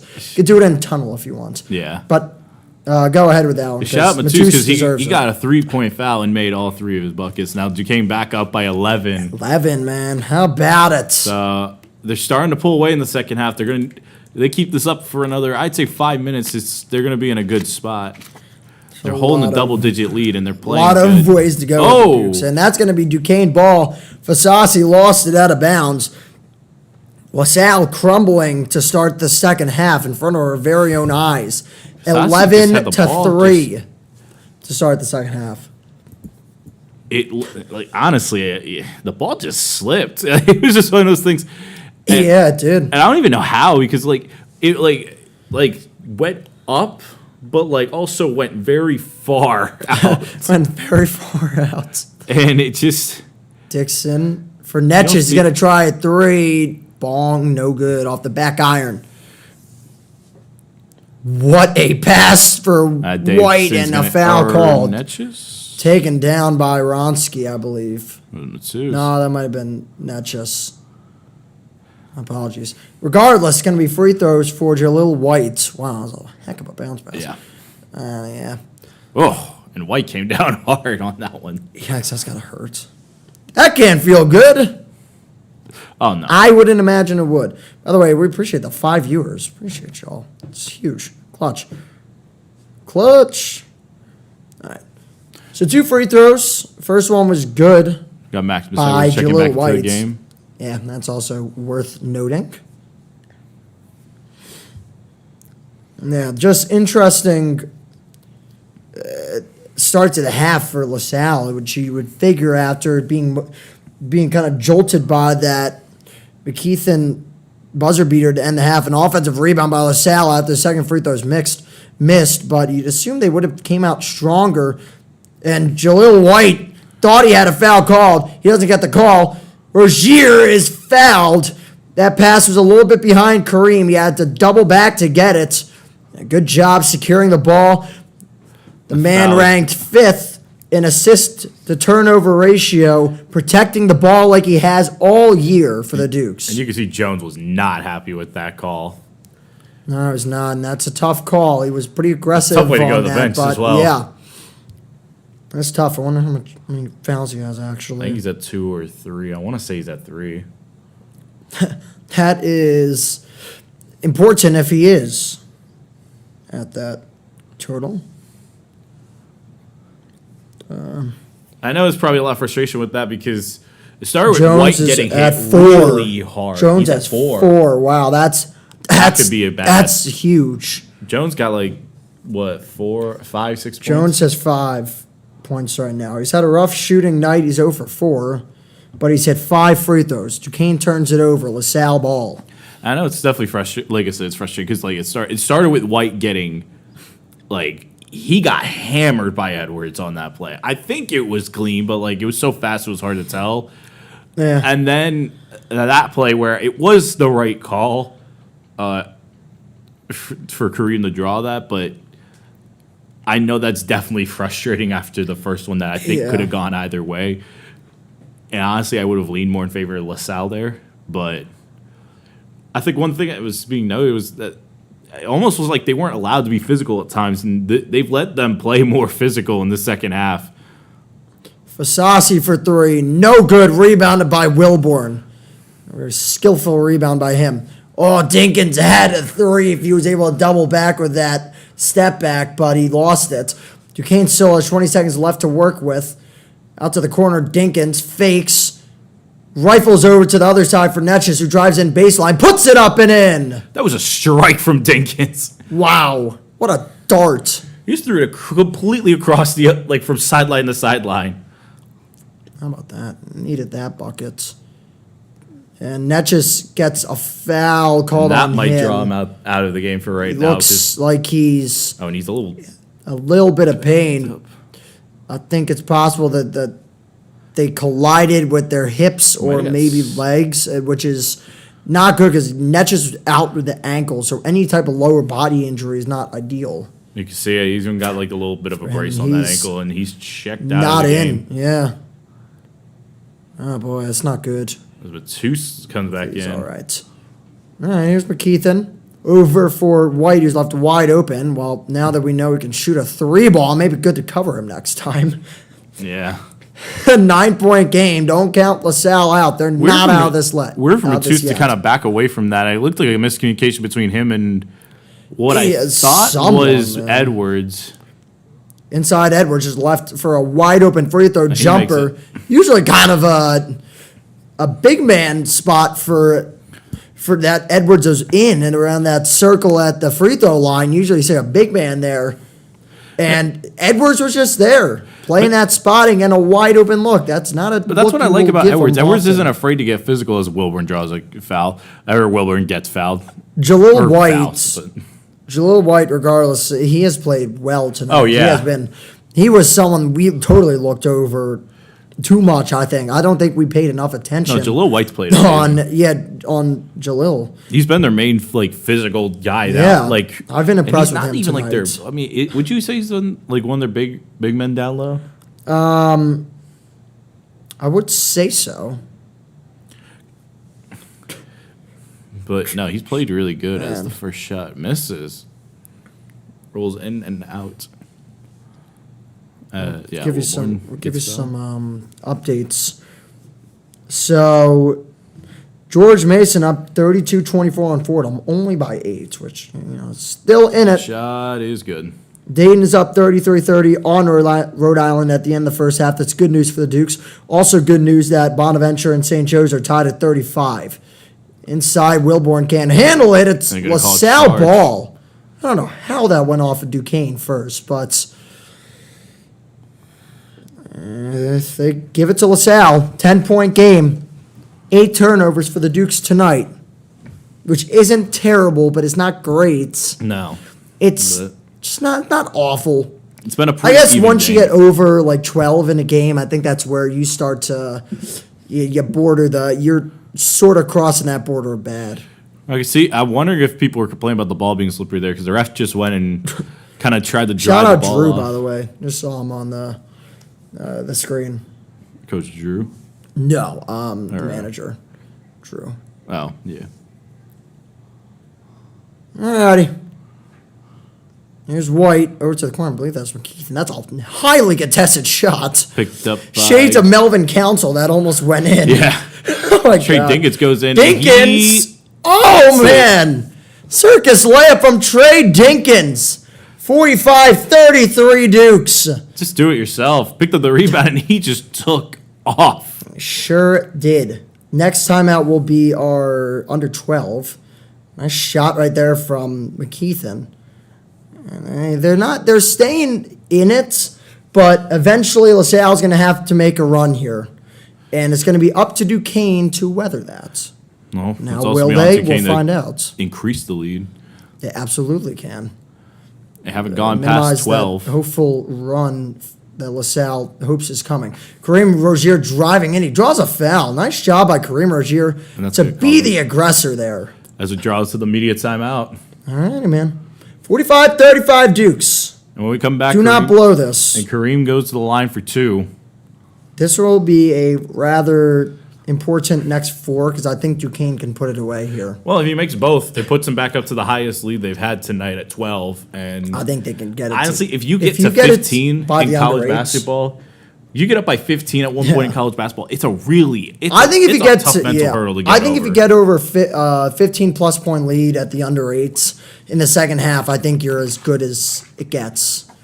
It's pretty tough to come back from that. Yeah, we got. So Duquesne has a chance to stretch that lead to 12 if if he makes both free throws. We'll be intensely watching. Actually, go to the standings while we get a chance. Both games. So the standings are where Duquesne's we're currently in 12th right now, right? They're they're ninth. They're not. After last night they moved up. A couple of results helped them out. Davidson lost. Davidson lost?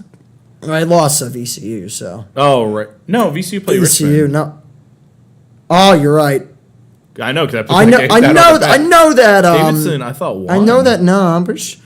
I thought No, they well beat- they beat because they were 6 and 8. were they playing We needed SLU? that loss to help us out. I'm pretty sure they lost to St. Louis. Oh, they at lost? the end. Yeah, They were winning most of that game. yeah. They got outscored by 10 in the second half after Oh, my being up God. 27-18 at half. I was watching that game. They were up like Yeah. halfway through the second half. VCU Max Shulga, we didn't have to face in the final Yeah. last year. That dude concerns me. He's insane. 15 and a half per game. I genuinely this year. believe if VCU finishes out the year like 3-1, they're gonna make March Madness regardless of the tournament result. No, I think the Let me tournament phrase will it. play a little bit because you gotta. If you don't lose in the first round, let me rephrase that. If VCU get does yourself not lose to in the quarterfinals, get yourself to the semifinals and you're good. if VCU Yeah. wins their first game, They'll go I, to the I think they're semis, guaranteed yeah. in. If they're in the semis or Yeah. the finals, they're guaranteed. I agree. Get to the semis and you're good. But even like Dayton, they lost in the quarterfinal. They didn't win up the game, and they got a guaranteed Yeah. spot. Yeah, no. And VCU has But a chance to be Dayton's ranked. schedule was better. Their resume was better than VCU when 24-25 VCU. I mean, I guess that is fair. That's the other thing. Let's see. I We'll feel like check on VCU's the gotta MSU game. MSU's up by 4 with 10.5 to go in the second. Any Come other on, fun baby. game going on around Come on, college basketball? Sparty. Let's see. Any fun top Auburn 25? did fight back a little bit. Oh my God, Auburn put up 50 in the first half. On a- 50-40. We could Auburn never- over Ole Miss. We That's could never have a half like if that. I ever see a A10 first half of basketball go Even the 50-40, I will fall out of my chair. Even the Clemson game looks like it's Clemson put up exciting. 41. 41 to It's 31. exciting. Well, looks inside exciting. Wilborn, he got hacked. You're gonna get a And they call a foul. Foul. I don't know how they wouldn't have called a foul there, but they did. Vanderbilt's up on Texas A&M on the road at halftime. That's Really? worth monitoring. A&M's number 12 in the nation. Hey guys, Rice and Memphis starts at 8 p.m. It's a St. tonight. John's game. That's a 9. Ah, dang. They play Butler on the road. That could be a bit of a trap 9 game, o'clock. maybe. Now we're gonna go for the most obscure results of a game we can find. Pedestrian versus UNC Asheville. Coming down to the wire. Yep. 52-50 with Presbyterian's 4:43 playing right left. now? Yeah. Presbyterian. Oh my God, how did I say that wrong? I don't know how you said it, honestly. Pedestrian. That's funny. Oh Can't lie. God. Oh no. First free throw is missed by Wilborn. Dang. Rats. 49-30. High Point over South Carolina Upstate. Even they're scoring at will. Second free throw's missed. That's really unfortunate. Oh, we love when we miss free throws. Yeah. I actually hate it. Can't stand it. I won't even sugarcoat it. I'm gonna lose my It drives me mind. nuts. Shepard over for Lilly, who I've been scared is going to haunt us for all of tonight. He's out of control, missed the layup. I don't even think he got it on net. No. Now here's Dinkins. What a fake for three. Oh! It bounced out. Oh, that's vile. I mean, that fake was nasty. Nasty And as then that. he's gonna get Lilly shot for and three. he's Air barreled. ball. Oh my God, he's been a mess tonight. This game's been so ugly at points. Demetrius Lilly had that one tough bucket and has just been brutal. Up, Edwards almost turned it over. He might have. That's gonna be LaSalle ball. I have news for you, because I don't remember. This has been ugly. Ugly. Unless I'm wrong. Maybe I'm Basketball. wrong. No, it's Duquesne ball. I can't believe that. I didn't remember a jump ball from since the last one. All right, fair enough. That's what we call I'll take it. painfully ugly basketball at points. That's one of the toughest minute stretches to watch, aside from the Dinkins fake. Well, the slip from I forget who it was, but Something. Fuasi, when Fuasi's just the ball's Fasasi, yeah. Fasasi, I said Fuasi. Yeah. Puts it up and in. Wow, Matus Ronsky was falling down as he was driving in on the left side, on the Yeah. right side. Just a nice bucket from him. Driving in, Shepard. No good rebound. Shepard puts it in. Good persistence from Shepard. It's 47-37. Under 10 to go now. What's Shepard up to at this point? Because he's been like Shepard's silent. been pretty silent. outside Not of some sure free exactly throws. what he's been so far tonight. Exactly. I I don't think he's got know. like 6 points. Down low for Wilborn. Wilborn spinning, throws it up, no He's good. He was pretty probably good. looking for a foul. He did not get the foul, for the No. record. And by the way, rebounded by LaSalle, an offensive rebound, and whoa! And they're going to call Call foul on Wilborn. Going up with the best of them was Deshaun Shepard on Wilborn. He drew the foul. Shepard, by the way, is 1 for 6 tonight. He has 4 points, but he's going to the line for free throws number 3 and 4 of the night for him. So No, he could be using. I know he's been looking forward to getting these shots because he's not been having it's a a good nice little confidence booster there. You'd have to imagine for him. Try and get something going. First Yeah. free throw is nothing but net. 39-36 in favor of MSU, by the way, in the MSU Maryland game. No one back from half so far. Nope, that's a lie. Actually, we got a couple Dixon games. and Crawford coming back in for Wilborn coming out, and then Dixon's something like that. maybe Matus, I think. So, by the way, 15:45 left in the second half. St. Bonaventure and St. Joe's only game out of the 3 that we mentioned that have started the second half. It's 43 all. That's going to be a good one. 43 all. Also, GW and Loyola That Chicago game's get gonna get- underway. GW or GW? How do we say? I think I just said GW. My brain says W, like, because Yeah, I don't know why. It just comes out like that. Here's Kareem off the dribble drive handoff. Down low, left post for Dixon. Backing his way in. Kicks Dinkins open for 3. No Can't good. get They it. converge pretty quickly on him. Gave him a good contest. Credit the Dukes, or credit the Explorers. The Explorers. Jesus, Jack. Oh, and that's a bad pass. LaSalle is going to turn it over. Duquesne able to intercept it. Here's Dinkins. Dinkins has what he believes to be a mismatch, but good defense there by McKeithen. Or not McKeithen, that's Etienne. Here's left side, Crawford. Inside, left elbow for Dixon. Right corner pass, Ronsky driving in baseline, spinning, gives it Dixon for the jam. Woo! Oh, yeah. Duquesne continues to fend off the LaSalle attack. They lead 49-39. Timeout, Explorers. That's beautiful. that is what we call crispy. Can we get the Dave Dixon celebration? Yeah. That hurt my joints. I'm not gonna lie. I'm starting to get old. That hurts. Hurts too much. You're old. Coming from the person who's older out of the Yeah, two you're of like us. 2 years older than me. Yeah, that's rich. Oh man! Wow. Oh, man. Good heavens.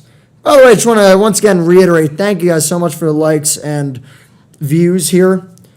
Our average view duration has been 10.5 minutes, Wow. which is really good, guys. I really it's really appreciate good. that. That's better than I would have imagined. Thank you all so much for sitting at a total Good of 25 work. views. And we are 9 minutes away from What hopes to be a Duquesne win.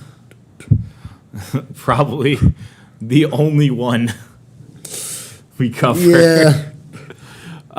Because as we kind of run through the last, Duquesne will have 3 games left in the season. They come back home on the 1st of March and play George Mason. Then on the 4th of March, they play VCU. They play 1 and 2 back-to-back at home. That's really tough, but it is at home. So I think if there is a chance, and they did knock down Loyola Chicago at home before, and they're sitting comfortably at the 4 seed right now.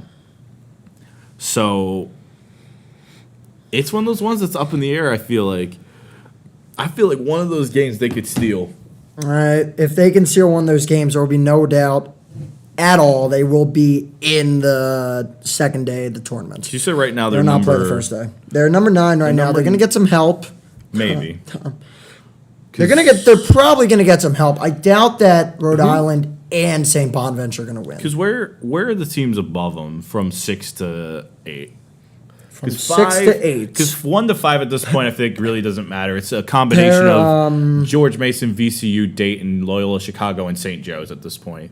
So at this point, who's 6th? Is it the teams above them are GW, St. Bonaventure. Actually, we'll give you from 6. So 6th is St. Joe's at 8 and 6. It's going to be tough to jump them. They are 2 games behind them. They got a soft schedule. GW is 7 and 8. If they were to lose tonight, they'd be 7 and 9. Where's St. And Louis? Duquesne would be 7-8. They would actually jump them.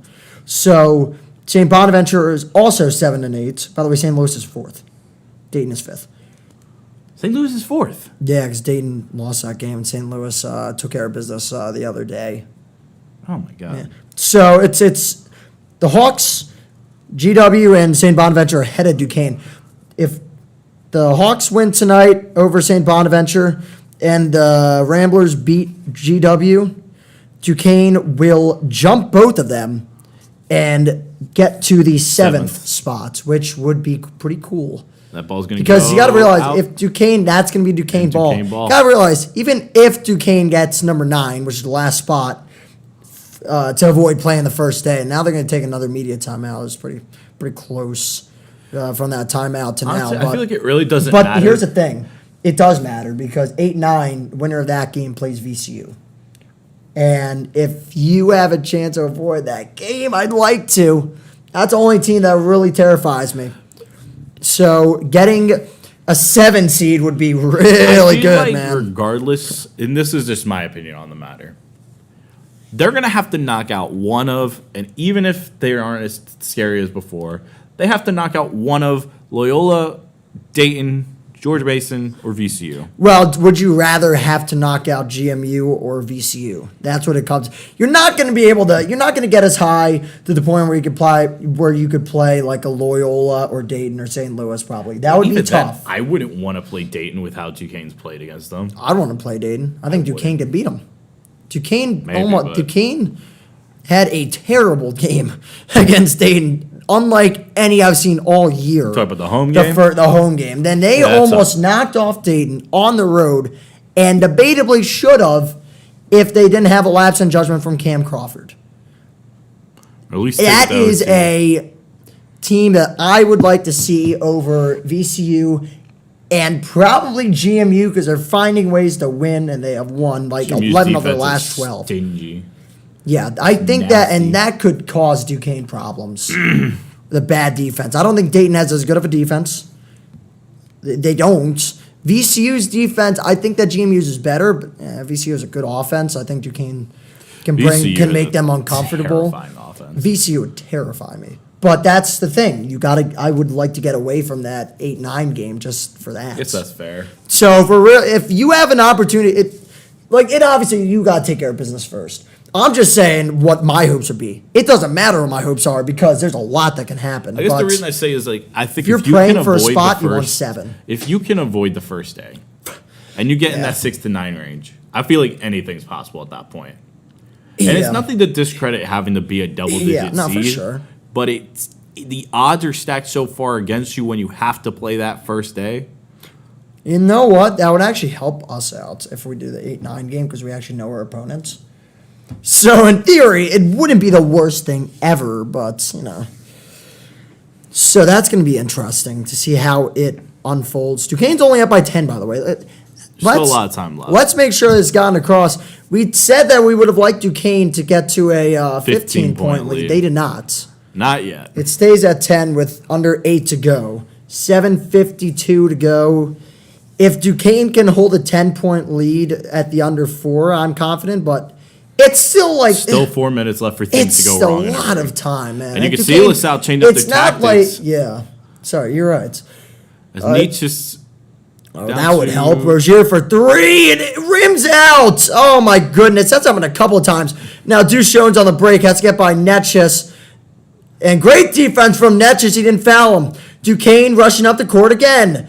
To the left corner. Crawford fakes. Drives in. Lost it. Dixon lost it. Jump ball is going to be LaSalle's. Oh, good Lord. This game, man. Has been painfully ugly. It hasn't been pretty.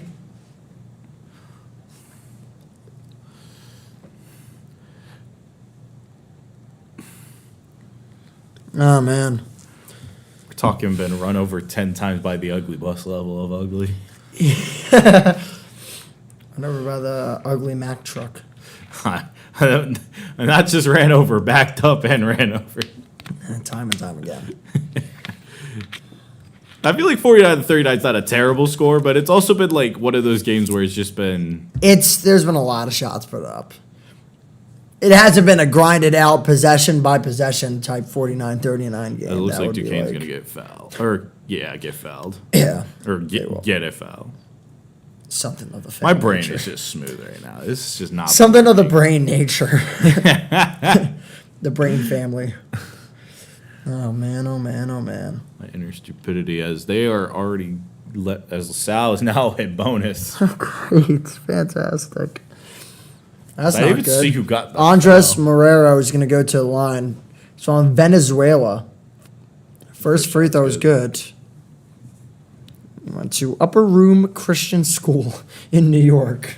That's a name. Yeah, Upper Room. Yo, you are high. Oh, That's you are Christian school. Wow, that can be a name. It is a name. All right, missed the second free throw. That helps the Dukes out. Some might argue. It's interesting that they're playing so. They're not even playing a press. They're playing a trap. They're playing some trap, yeah. Let's see if that works. And here's Rozier, left wing, lob for Dinkins. Oh, he's gonna get teed up. Crispy. Wait, you got technical? He got teed up because he was hanging on the rim. Yeah, that's the right call. Oh, that sucks. Bro. No, that was the right call. But how about that? Yeah, probably. Trey. I don't understand basketball. Trey. Maybe I don't get basketball to a degree. I don't understand how you could call why that's a technical. Because it's like a Shaq rule. I guess, but I think it's an annoying call, but that was an epic moment. I don't think Dick gets scared as well. There's a little smile on his face from that one. But the problem is you get a point in a game where, it ain't over yet. Every point's hard to come by. Yeah, absolutely. So if you're Duquesne right now, I feel like that ball is just wow, there we go. Ripped out of the Rozier air. to Dinkins. Back to Rozier. What a pass by Dinkins and a finish by Rozier with the lay. They can't call that one a tee. That's what we call some nice friendly basketball. Now you take it. You take it. I don't want it. You want it. Yeah. Big block by Dixon. And it'll be LaSalle ball under the rim with 6:10 to go. You know, if there was a time for you to see a win after what has been a brutal year, now would be the time. Hey, I would get one of everything this season. That'd be true, man. Which is sad, but you know what? It's better than nothing at this point. Very true. Very, very true. 3-12 is better than 3-12 is better than 2-13. There's That Jones ball is just goes knocked flying into Dixon. I would, Surprised what? that they bounce off someone's leg. Wow. All right. Duquesne or LaSalle rather, will take possession here. Marrero will inbound with 9 seconds left on the shot clock. 5:56 left in the game. Duquesne's looking pretty mighty fine right now. And they've had a contributing effort. I just went and looked. 9 of their 10 players have scored a bucket. The only one who hasn't has been Corbett. 3 seconds. 3 ball. Got it. Oh, shot. boy. It's a 9-point game. What a shot by Deuce Jones. Duquesne is going to talk things over. 53-44 now. It would be a lot for LaSalle to come back with It's a not 4-10 over yet. record this year, but it ain't over. That was a nice shot. And what's been interesting 5:46 is to go. Looks like nobody from LaSalle called has put up timeout. double digits.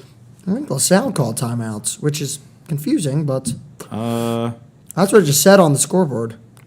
don't know. Okay. Interesting. But no, what's been interesting with this game has been still at least deep into the second half. Nobody from LaSalle scored 10 points. They got a bunch of guys on the Yeah. cusp.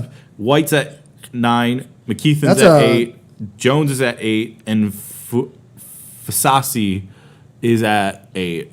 But they just haven't gotten anybody shooting really well. I mean, Shepard's 1 for 6, White's 2 for 9, Lily's 2 for 7, McKeithen's 3 for 8. Wow. Yeah, not a great shooting night for them. Jones is I mean, what's 1 their for 5. overall shooting percentage? 1 for 5. Yeah, his points. Their are coming from total free is throws. 11 for 42. They're almost shooting 25%. Oh, that's a an bad ugly play turnover. from- Like you said, game not over yet. Oh boy! All right, Duquesne up by 9 here. 5:31 to go in the post. Your little White, who's been a dog for them tonight. Jones fakes, drives in, gonna and get is fouled. fouled. Lemon 2. He's gonna go to the line for a 1-and-1. Don't do this, guys. Don't do it. So chance to cut the lead to 7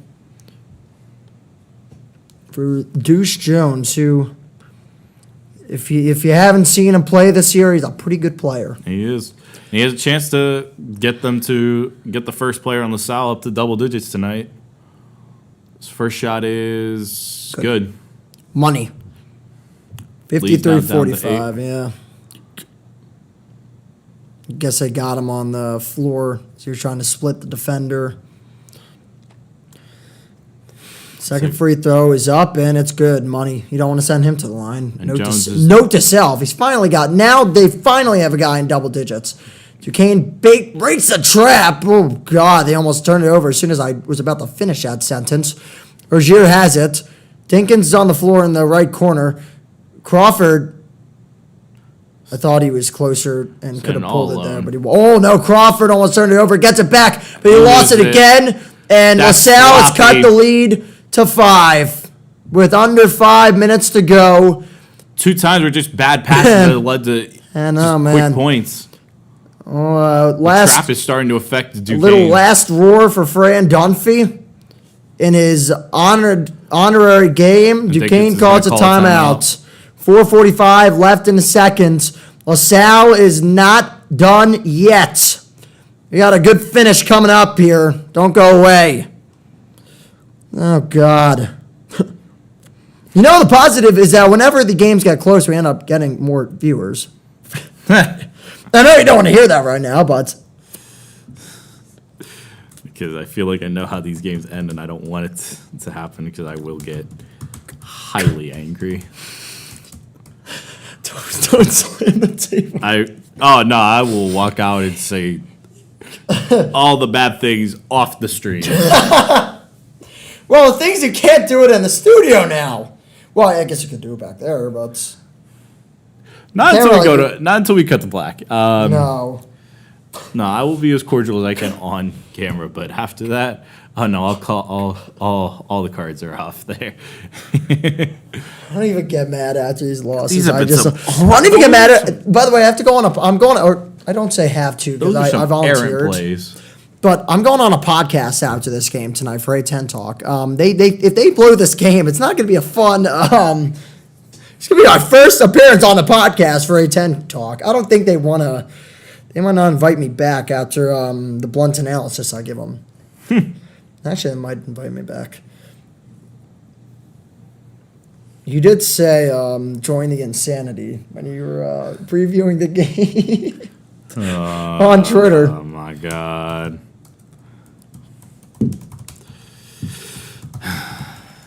Well, folks, it's 53-48. We got 4:45 left to play.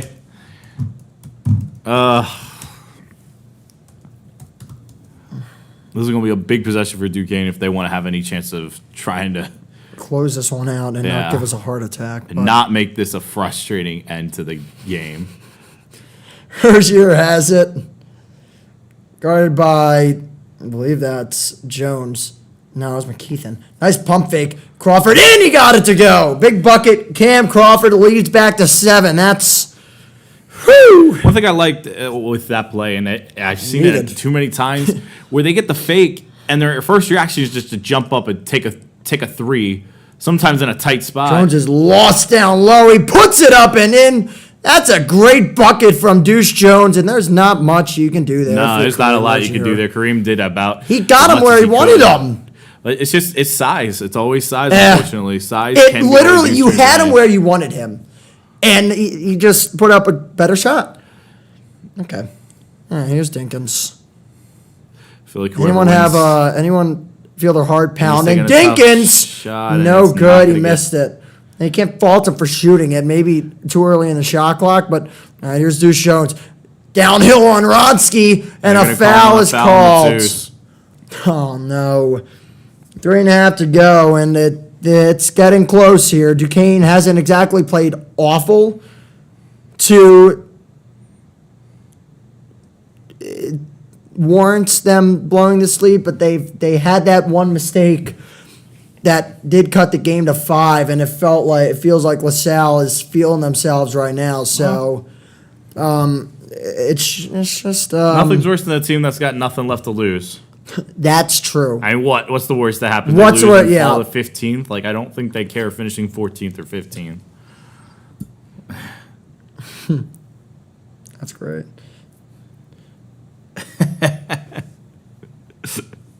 I'm gonna. It's been Colin tweeted out, said, "My God, these announcers are biased." I'm replying and saying, "Here's your fix." I mean, I'm not surprised this is Sorry. in LaSalle. Yeah, no, that's.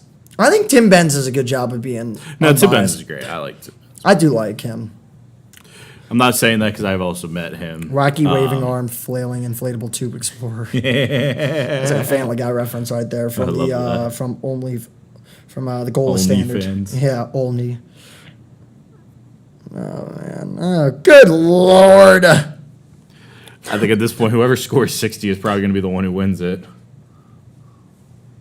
Guys, can we all agree to participate in the free NBA Centel school walkout on February 27th tomorrow at 12 p.m.? What is that? I'm not in class, so I can't really do it. But if I'm doing stuff here, I'll walk out. What is it? Dude, free NBA Centel, man. I'm going to retweet that and see what happens. What is NBA Central? Am I old or something? Am I just a boomer? And That's just don't get it? you know NBA Central on Twitter. It's like a news yeah. page. NBA Centel is basically like Pulse Sports, but essentially just like, and like teams have gotten like duped by it, like on their like their broadcasters or like analysts have gotten duped by it. Are you serious? Yeah, and it's like it's like a whole thing. Oh my god, Oh my God, look.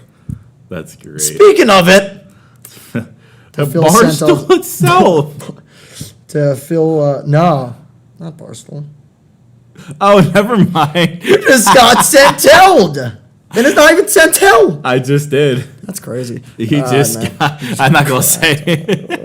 Oh, good Lord. Oh, my God. Oh, God, man. That was not my proudest moment. Oh, man. Alrighty. Duquesne's going to the line. He has a chance to make it. 3-point game. Yeah, by the way, the D's on Fire podcast brings up a good tweet. That Dinkins technical is now being looked at pretty fondly right now. No. And that was my worry, was that you don't want to give any free points or any free momentum to a hungry team like LaSalle. And since that point, it's been all LaSalle, and in a very short span of time.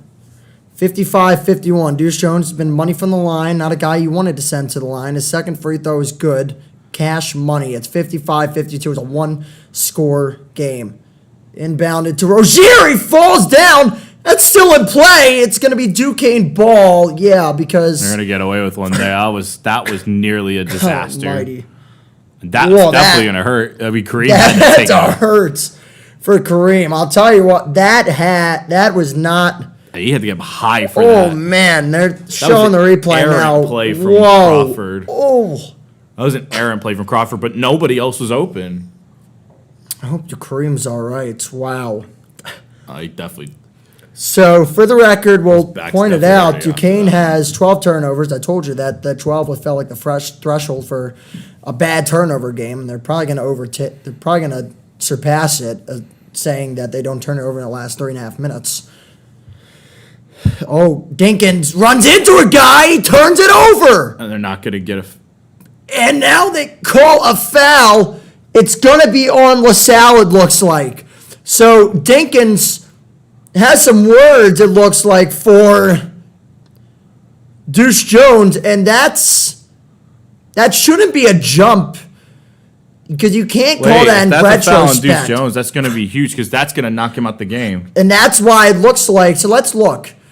I don't think it could be on I don't Deuce think it Jones. I can. think that would No, be. it's gonna be on- You can't call that on Deuce, right? Well, it might be on Dinkins. No, that wouldn't be on Dinkins. Would it? Or would it be on who's zero? He didn't commit a foul. So this goes back to what I said in the Bonaventure game. If you already called a foul on the floor, which you did, you can't just go to the table to just review what call you're going to make. It's not how it works. So if it was called Duquesne on the floor, you best call that. I think they did because I after saw the this, 'cause fouls go from that 5 would be to 6. pathetic. I think it just went from 5 to 6 on the scoreboard. So maybe you're looking at the possession. No, wait, that wouldn't make sense either. My apologies. Yeah, no, that has to be on. Yeah, so That's goes gonna be a down. Wait and see. That's Marrero who had it. Dinkins kind of went for the ball, and I think they're trying to see if it's a jump ball versus a foul. I can't believe this game. Or maybe not. Back I to don't 4 know. concurrent viewers. By the way, I know this sucks for us that it's like getting this close, but I also kind of like that it means we get some more viewers. So we really appreciate that. Yep. Liking, commenting, subscribing here means a lot. No, we're great. It goes a And they're long going way. back to the Are You Serious? This is why I say replay needs to be 90 seconds. You're right.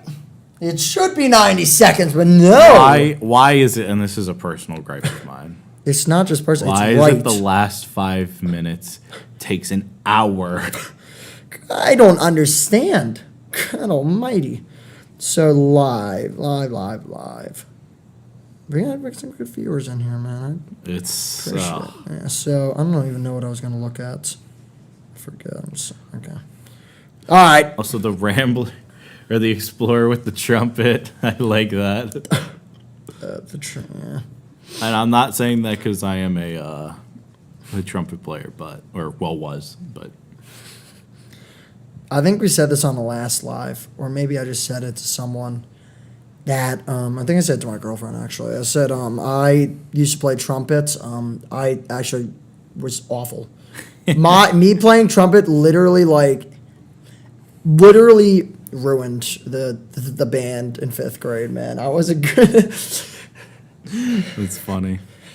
It's like that scene from Elf where they're trying to make him feel better and say he's not a cotton-headed ninny muggin. They say, lowest voice in a choir. It takes us a full 8 octaves down. Oh my God. That's what if they try to make me feel better. So yeah, you're all right at the trumpet. You brought up our octaves like 9 levels because you were squeaking when you were playing it. It's like a flute. All right, except there's no rhythm. As the game gets back underway, I'm dead after that. That was a good one.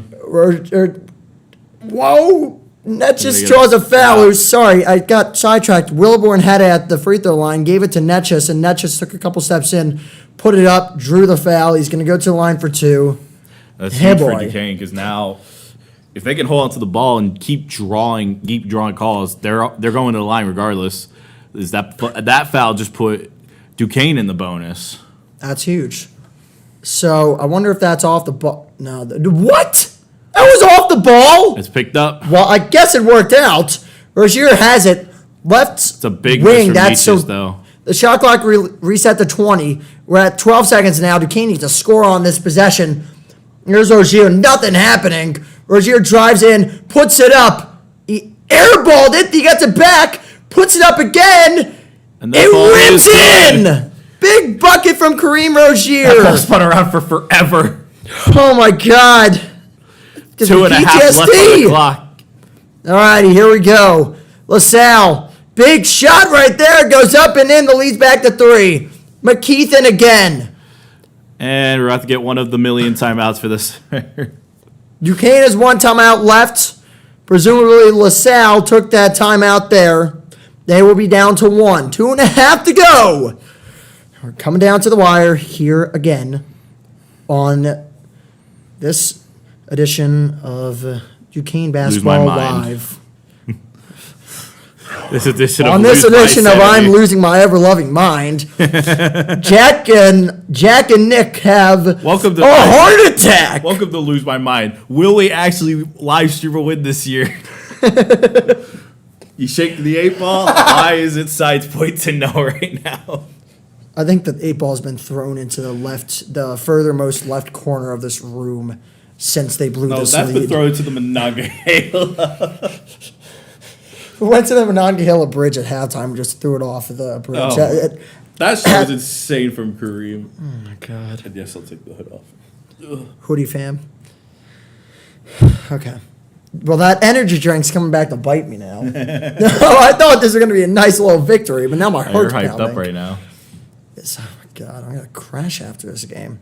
I still have stuff to... I'm going to crash out at 10:30 tonight. I'll tell you what. I get that article done, and then it is just done. This is one of the recaps? Yeah, two game recaps, but it actually kind of helps that, Are they is it one story or is it? Yeah.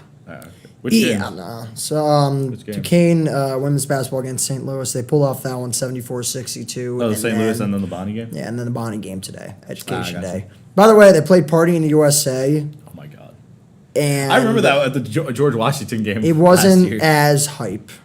The last year's one. Dude, I had a video of it. Wow, they didn't get it in. They didn't get it in. That was incredible defense by LaSalle, but that had to have come down to the millisecond there because Crawford did get it in, but maybe a half a second after the whistle blew. 13 turnovers for Duquesne. That's a costly one right there. They've had 3 turnovers in the last 3 minutes that have just been all errant plays. And if LaSalle gets a foul in one or Jalil a 3. White out. They would tie the game. Shepard driving in to call a foul. Oh, I don't know about that one. I don't understand how you could call that one a foul when he's 10 feet under 10 feet away from the basket. He's 10 feet deep in the Erie Canal. I don't know about that one, Faye. He leaned into him. Whatever. I don't think that's a foul, but Shepard's going to the line. He can't tie it, which is a positive. He made the first one. 2:23. I feel like the last 2 minutes have been like an eternity. Frustrating, and they have been going by pretty slowly. 57-55 in this Duquesne one. loses this. They got no one themselves to blame. They've watched this league disintegrate So by that's stupid mistakes and nothing but stupid mistakes. good pass at Dinkins. Dinkins, he's got to get it across here. He Okay. does. All right, Trey Dinkins. I'm moving my chair a little bit so I can. In a game where it's just All right, been here we a lot go. of sloppy mistakes. down the Dinkins final guarded by stretch. White. He gets a switch. I feel like he would rather have White guard him. Dinkins gives up his dribble to Netches. Back to Dinkins. Dinkins with 6 seconds. He's got to dance. Dinkins driving, spinning, fading. Got it! Wow. Trey Dinkins again! You need a clutch bucket, and that's where you get it. 3-point lead, 1:45 to go. Here's Jones. He's got Makes a too move much to the of a right lane. side. Kicks for a jam. It's a 1-point game again. That was Deshaun Shepard. He has 12. Starting to heat up. Crawford gets it over to Dinkins. They got to get it across. They do. And they almost turn it over. Nearly Netches. costly. What a pass to Wilborn. Duke's Wow. answer back with a dunk of their own. This game's getting spicy. This Where is was getting this all game? 1:15 to go. They surely heard how poor we thought the game was being played in the first 30 minutes of this one. The last 10 have been terrific. Does LaSalle take a 3 here, or do you think Yeah, they try to 3-point game. I think they Do you think they just take try the to make best a play? shot. I don't think you force a 3 yet. They run low on time. Wow. He's gonna Duke go Jones for it. for 3. No good. They But they get, get the the rebound. And rebound it's wide and- open. wide open for 3. He No makes good. it. He missed it again. 45 seconds left in the post. 3-pointer now for Massaro. No good. Rebounded Dukes. And he gets a foul. Crawford draws a foul at 39 seconds, and it's on White. He's going to go to the line for a 1-and-1. Holy moly. Good How golly, did Miss you- Molly. LaSalle's going to be kicking Woo! themselves if they lose this game. They had 3 chances on rebounds. It's a 1-and-1, though. He's got to make this. This is Netches. Right? No, it's Crawford. My apologies. Crawford. But Okay, they're- Crawford's if gotta they make miss- it. If they lose this game, they got no one but themselves to blame. 3 Oh, my chances with goodness. wide open shots, Man. and then a careless foul from. No, it was on Jones. No, I was on Jones. Was it? No, I was. Or is it Fuasi? That was. Who was it? Was it White? It didn't look like White. White was the only one near him. No, it was someone else. White, well, I think it was on White. Doesn't matter, though, because this free throw matters here. The first one has to be made. You have to make the first one. Crawford's first free Shot throw up. is good. Whew. First one, good by Cam Crawford. 62-58, 39.7 left in the second half. Duquesne It led was by Deuce double Jones. digits. Oh, you were right. Wow, Deuce Jones has fouled out. Deuce Jones is out of the game. That's huge. gonna hurt Crawford's for them. second free throw made it. Their leading scorer knocked out of the game. Oh, here we That's go. gonna That's cost them. big. Wow. Wow, got nice 31 moves. seconds left. The The shot shot, up it's and it's good. good. All right. 63-60. Was that McKeithen? That was McKeithen, yes. That was Corey McKeithen Wow. who puts it up and in. So 30.1 seconds. There's literally 0.1 second differential between shot clock and game clock. So in essence, you can turn that thing off. You're going to start seeing fouling now. So this is where Duquesne has to come up big from the line. One of Duquesne, their you want- historically worst free throw Want the narrative shooting to go away? seasons ever. This is the game to do it. Yeah, one of the program's worst free throw shooting seasons ever. They have to come through tonight. And if you're LaSalle, you're not exactly where you want to be. You want to be tied or in the lead. But for where you're at right now, this point- you might have Duquesne right where you I'm want curious them. to see if Edwards checks in, considering he's the highest shooting. You highest have to free get throw Edwards in shooting there. guy. And he's a But- big body to get that ball. I think if there's only 2 options, I think, who are going to get the ball here, as it's Crawford. Matus is it in. doesn't look like it is. 'cause Matus is in. I think he's going to inbound it. Or, no, actually, I don't think so. I think it's Crawford's going to inbound it. Matus is a big body here. Got Matus. He's a big got frame if you need to just Green. lob it up to someone. I don't know who's in the backcourt, but it doesn't matter. He hasn't even come up. All right, inbound. They get into Dinkins, but Dinkins is trapped. He gets it, and it's out towards Half the ball, yeah. middle of the zone. It's gone by Duquesne. And Foul with No. like Matus. timeout. I believe that was a timeout by Drew Joyce. He was. Now, not the worst timeout, and you'd have to imagine that probably came a second or two before they got out of that trap. Honestly, Whoa. They got it. They took about 6 seconds off the clock. And I hope they don't put any more. Off. But That was a you'd have to big wonder play. if they put any more time on the clock, depending on when that timeout was called. Maybe you could bring it back to like 25 seconds, but like And every second helps. every second does matter. LaSalle. Oh man. So Duquesne hasn't gotten to the line yet. And by the way, they have what they are going to. How many? Can you go up to the screen real quick? See how many fouls LaSalle has. Is that an They're 8? 8. Oh, they're an 8. So They'll be 1 is and their 1. last 1-1 they have, and undoubtedly And could that'll be be the a huge biggest one. 1-1 of the game. So Duquesne has to get themselves to Could the that ball point. go to Matus here for the free throws? I think it goes to whoever gets open. I think Matus. I still don't even know who the 5th player is. Who knows? I I'm hope we don't. guessing I hope it's- we don't want to find At out. this To be point, honest, the ball's going to Might one of be Matus or Wilborn. Dinkins. They get into Dinkins. And he's Dinkins going has to to- get it across. Dinkins has to get it across here. They do. It's a Crawford, Crawford. and they call a foul. Oh my God! I thought Crawford shot it to the air. Crawford not airballed the shot after the whistle. And it'll We be can't on hear the Matus, whistle, so and I was it's scared Netjes for a who's the last second. person in. Okay, that was smart then. That was smart to put Netjes in. All right, so this is undoubtedly the biggest free throw of the game. 63-60. Matus Ronsky at the line, 16.8 seconds left. It's a 1-1. LaSalle does not have a timeout, neither does Duquesne. And everyone is back for Duquesne. I'm not ready. I don't understand why everyone's back for Duquesne. How's I the- crashed the boards. How's the heart pumping right now? Not good. I'm not good. Surprised here because if they make a stupid mistake and get a foul, it makes it. I don't know, man. I don't know why we're not maybe crashing. All right, first free throw for Ronsky. Shots up and it's Good. Whew. Slight Huge. deep breath. Not The yet. cheerleaders and the dance team be darned. Ronsky makes the first. 2-possession game. Second free Shots throw. up and it is Got it good. again. Stone cold. Dang, I heard that slap. Stone cold. Matus with the Matus biggest Ronsky. 2 points of the night to bring his total up to 7. Here we go. 15 seconds left. McKeithen. He's guarded by Dinkins. Dinkins staying with them. Dinkins, good contest. And Oh, the he shot got is it. Good. What a 7.9 play from seconds, though. McKeithen. That might not be enough. They get into Netjes. Uh-oh. And they're gonna get a They get a foul. 6 seconds left, and that'll put it at double bonus. So 2 guaranteed here for Jakob Netjes. There's 6.6 to go with no timeouts for LaSalle. You make both. And You seal the game. Make If you make stop one, stupid. run away from the basketball. You make one, run away. You make one, just don't. Go out of bounds. First free Shot throw's is good. good.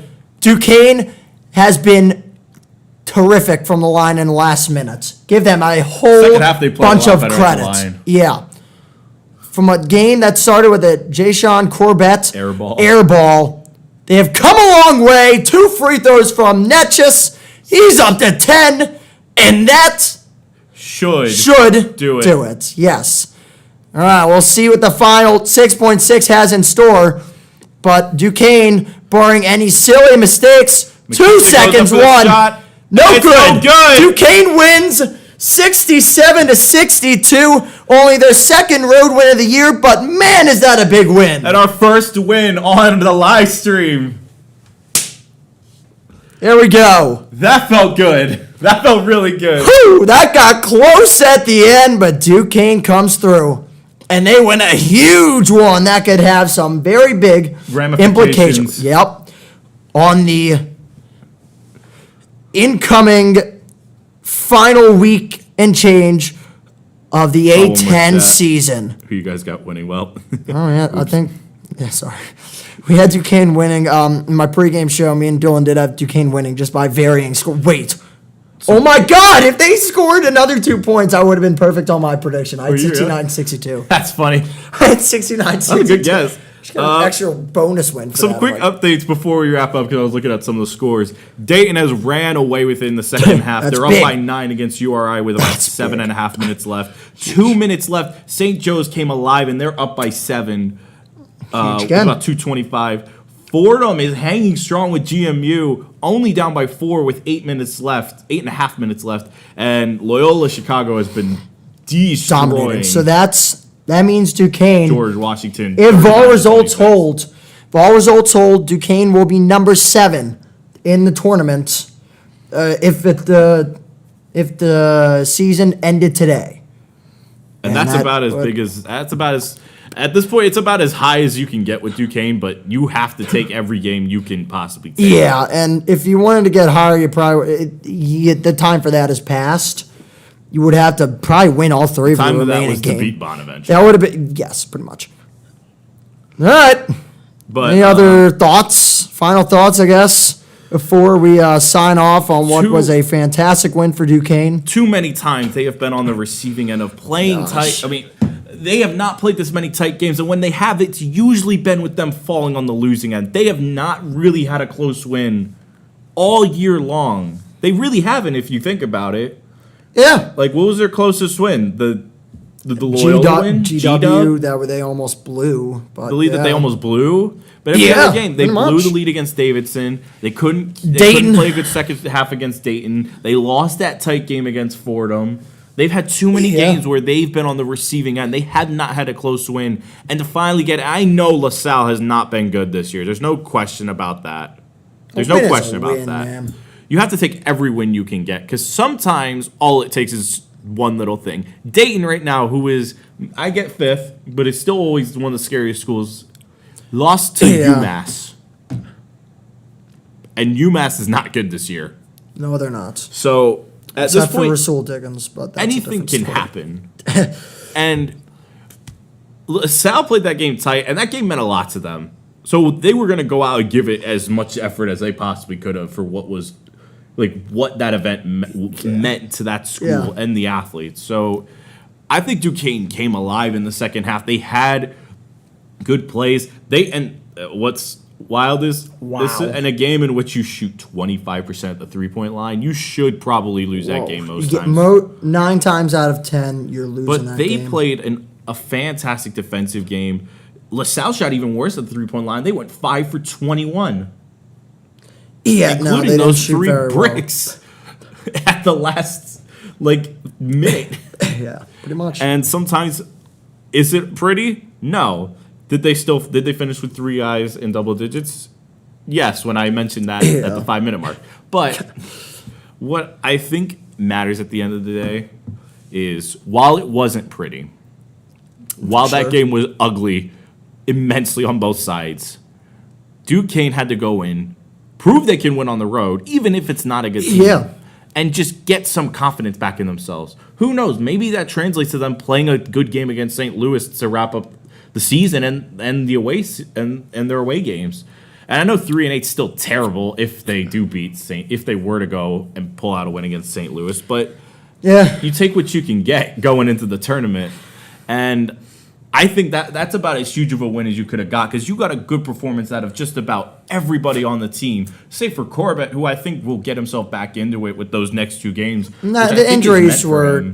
I think the injuries were tough to in a game where it was pretty rough out there, and where you needed offense at different spurts, and Corbett just wasn't providing it. And I think there's some games where players just can't be played, and I think maybe those this next 2 games was that game are going to tonight. be the big ones because those 2 games against VCU and George Mason are going to get physical, and that's the games you want him for. This game here, LaSalle if their perimeter shooting wasn't good, and it wasn't tonight, they look really bad at times.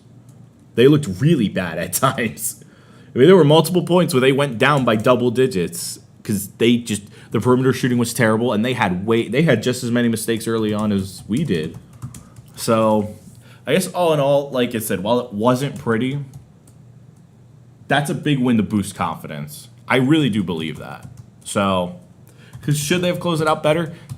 Maybe, but I'm happy with the result, and I think it's more on the fact that like I said, judging with the last 2 games, the odds of us probably doing another pregame show are low, possibly not happening at all. Before the we'll get one in the A10 tournament. That's about the best we can give you right now.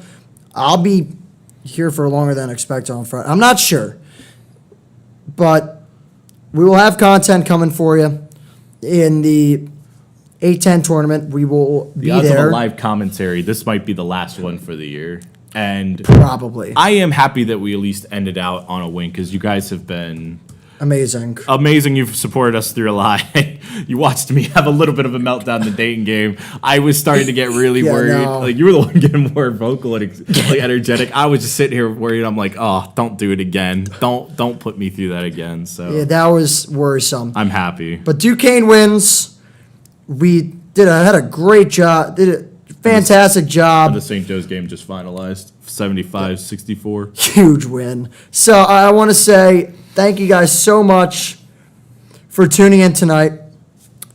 Great night for the Dukes. They come away with a win in this one, 67-62.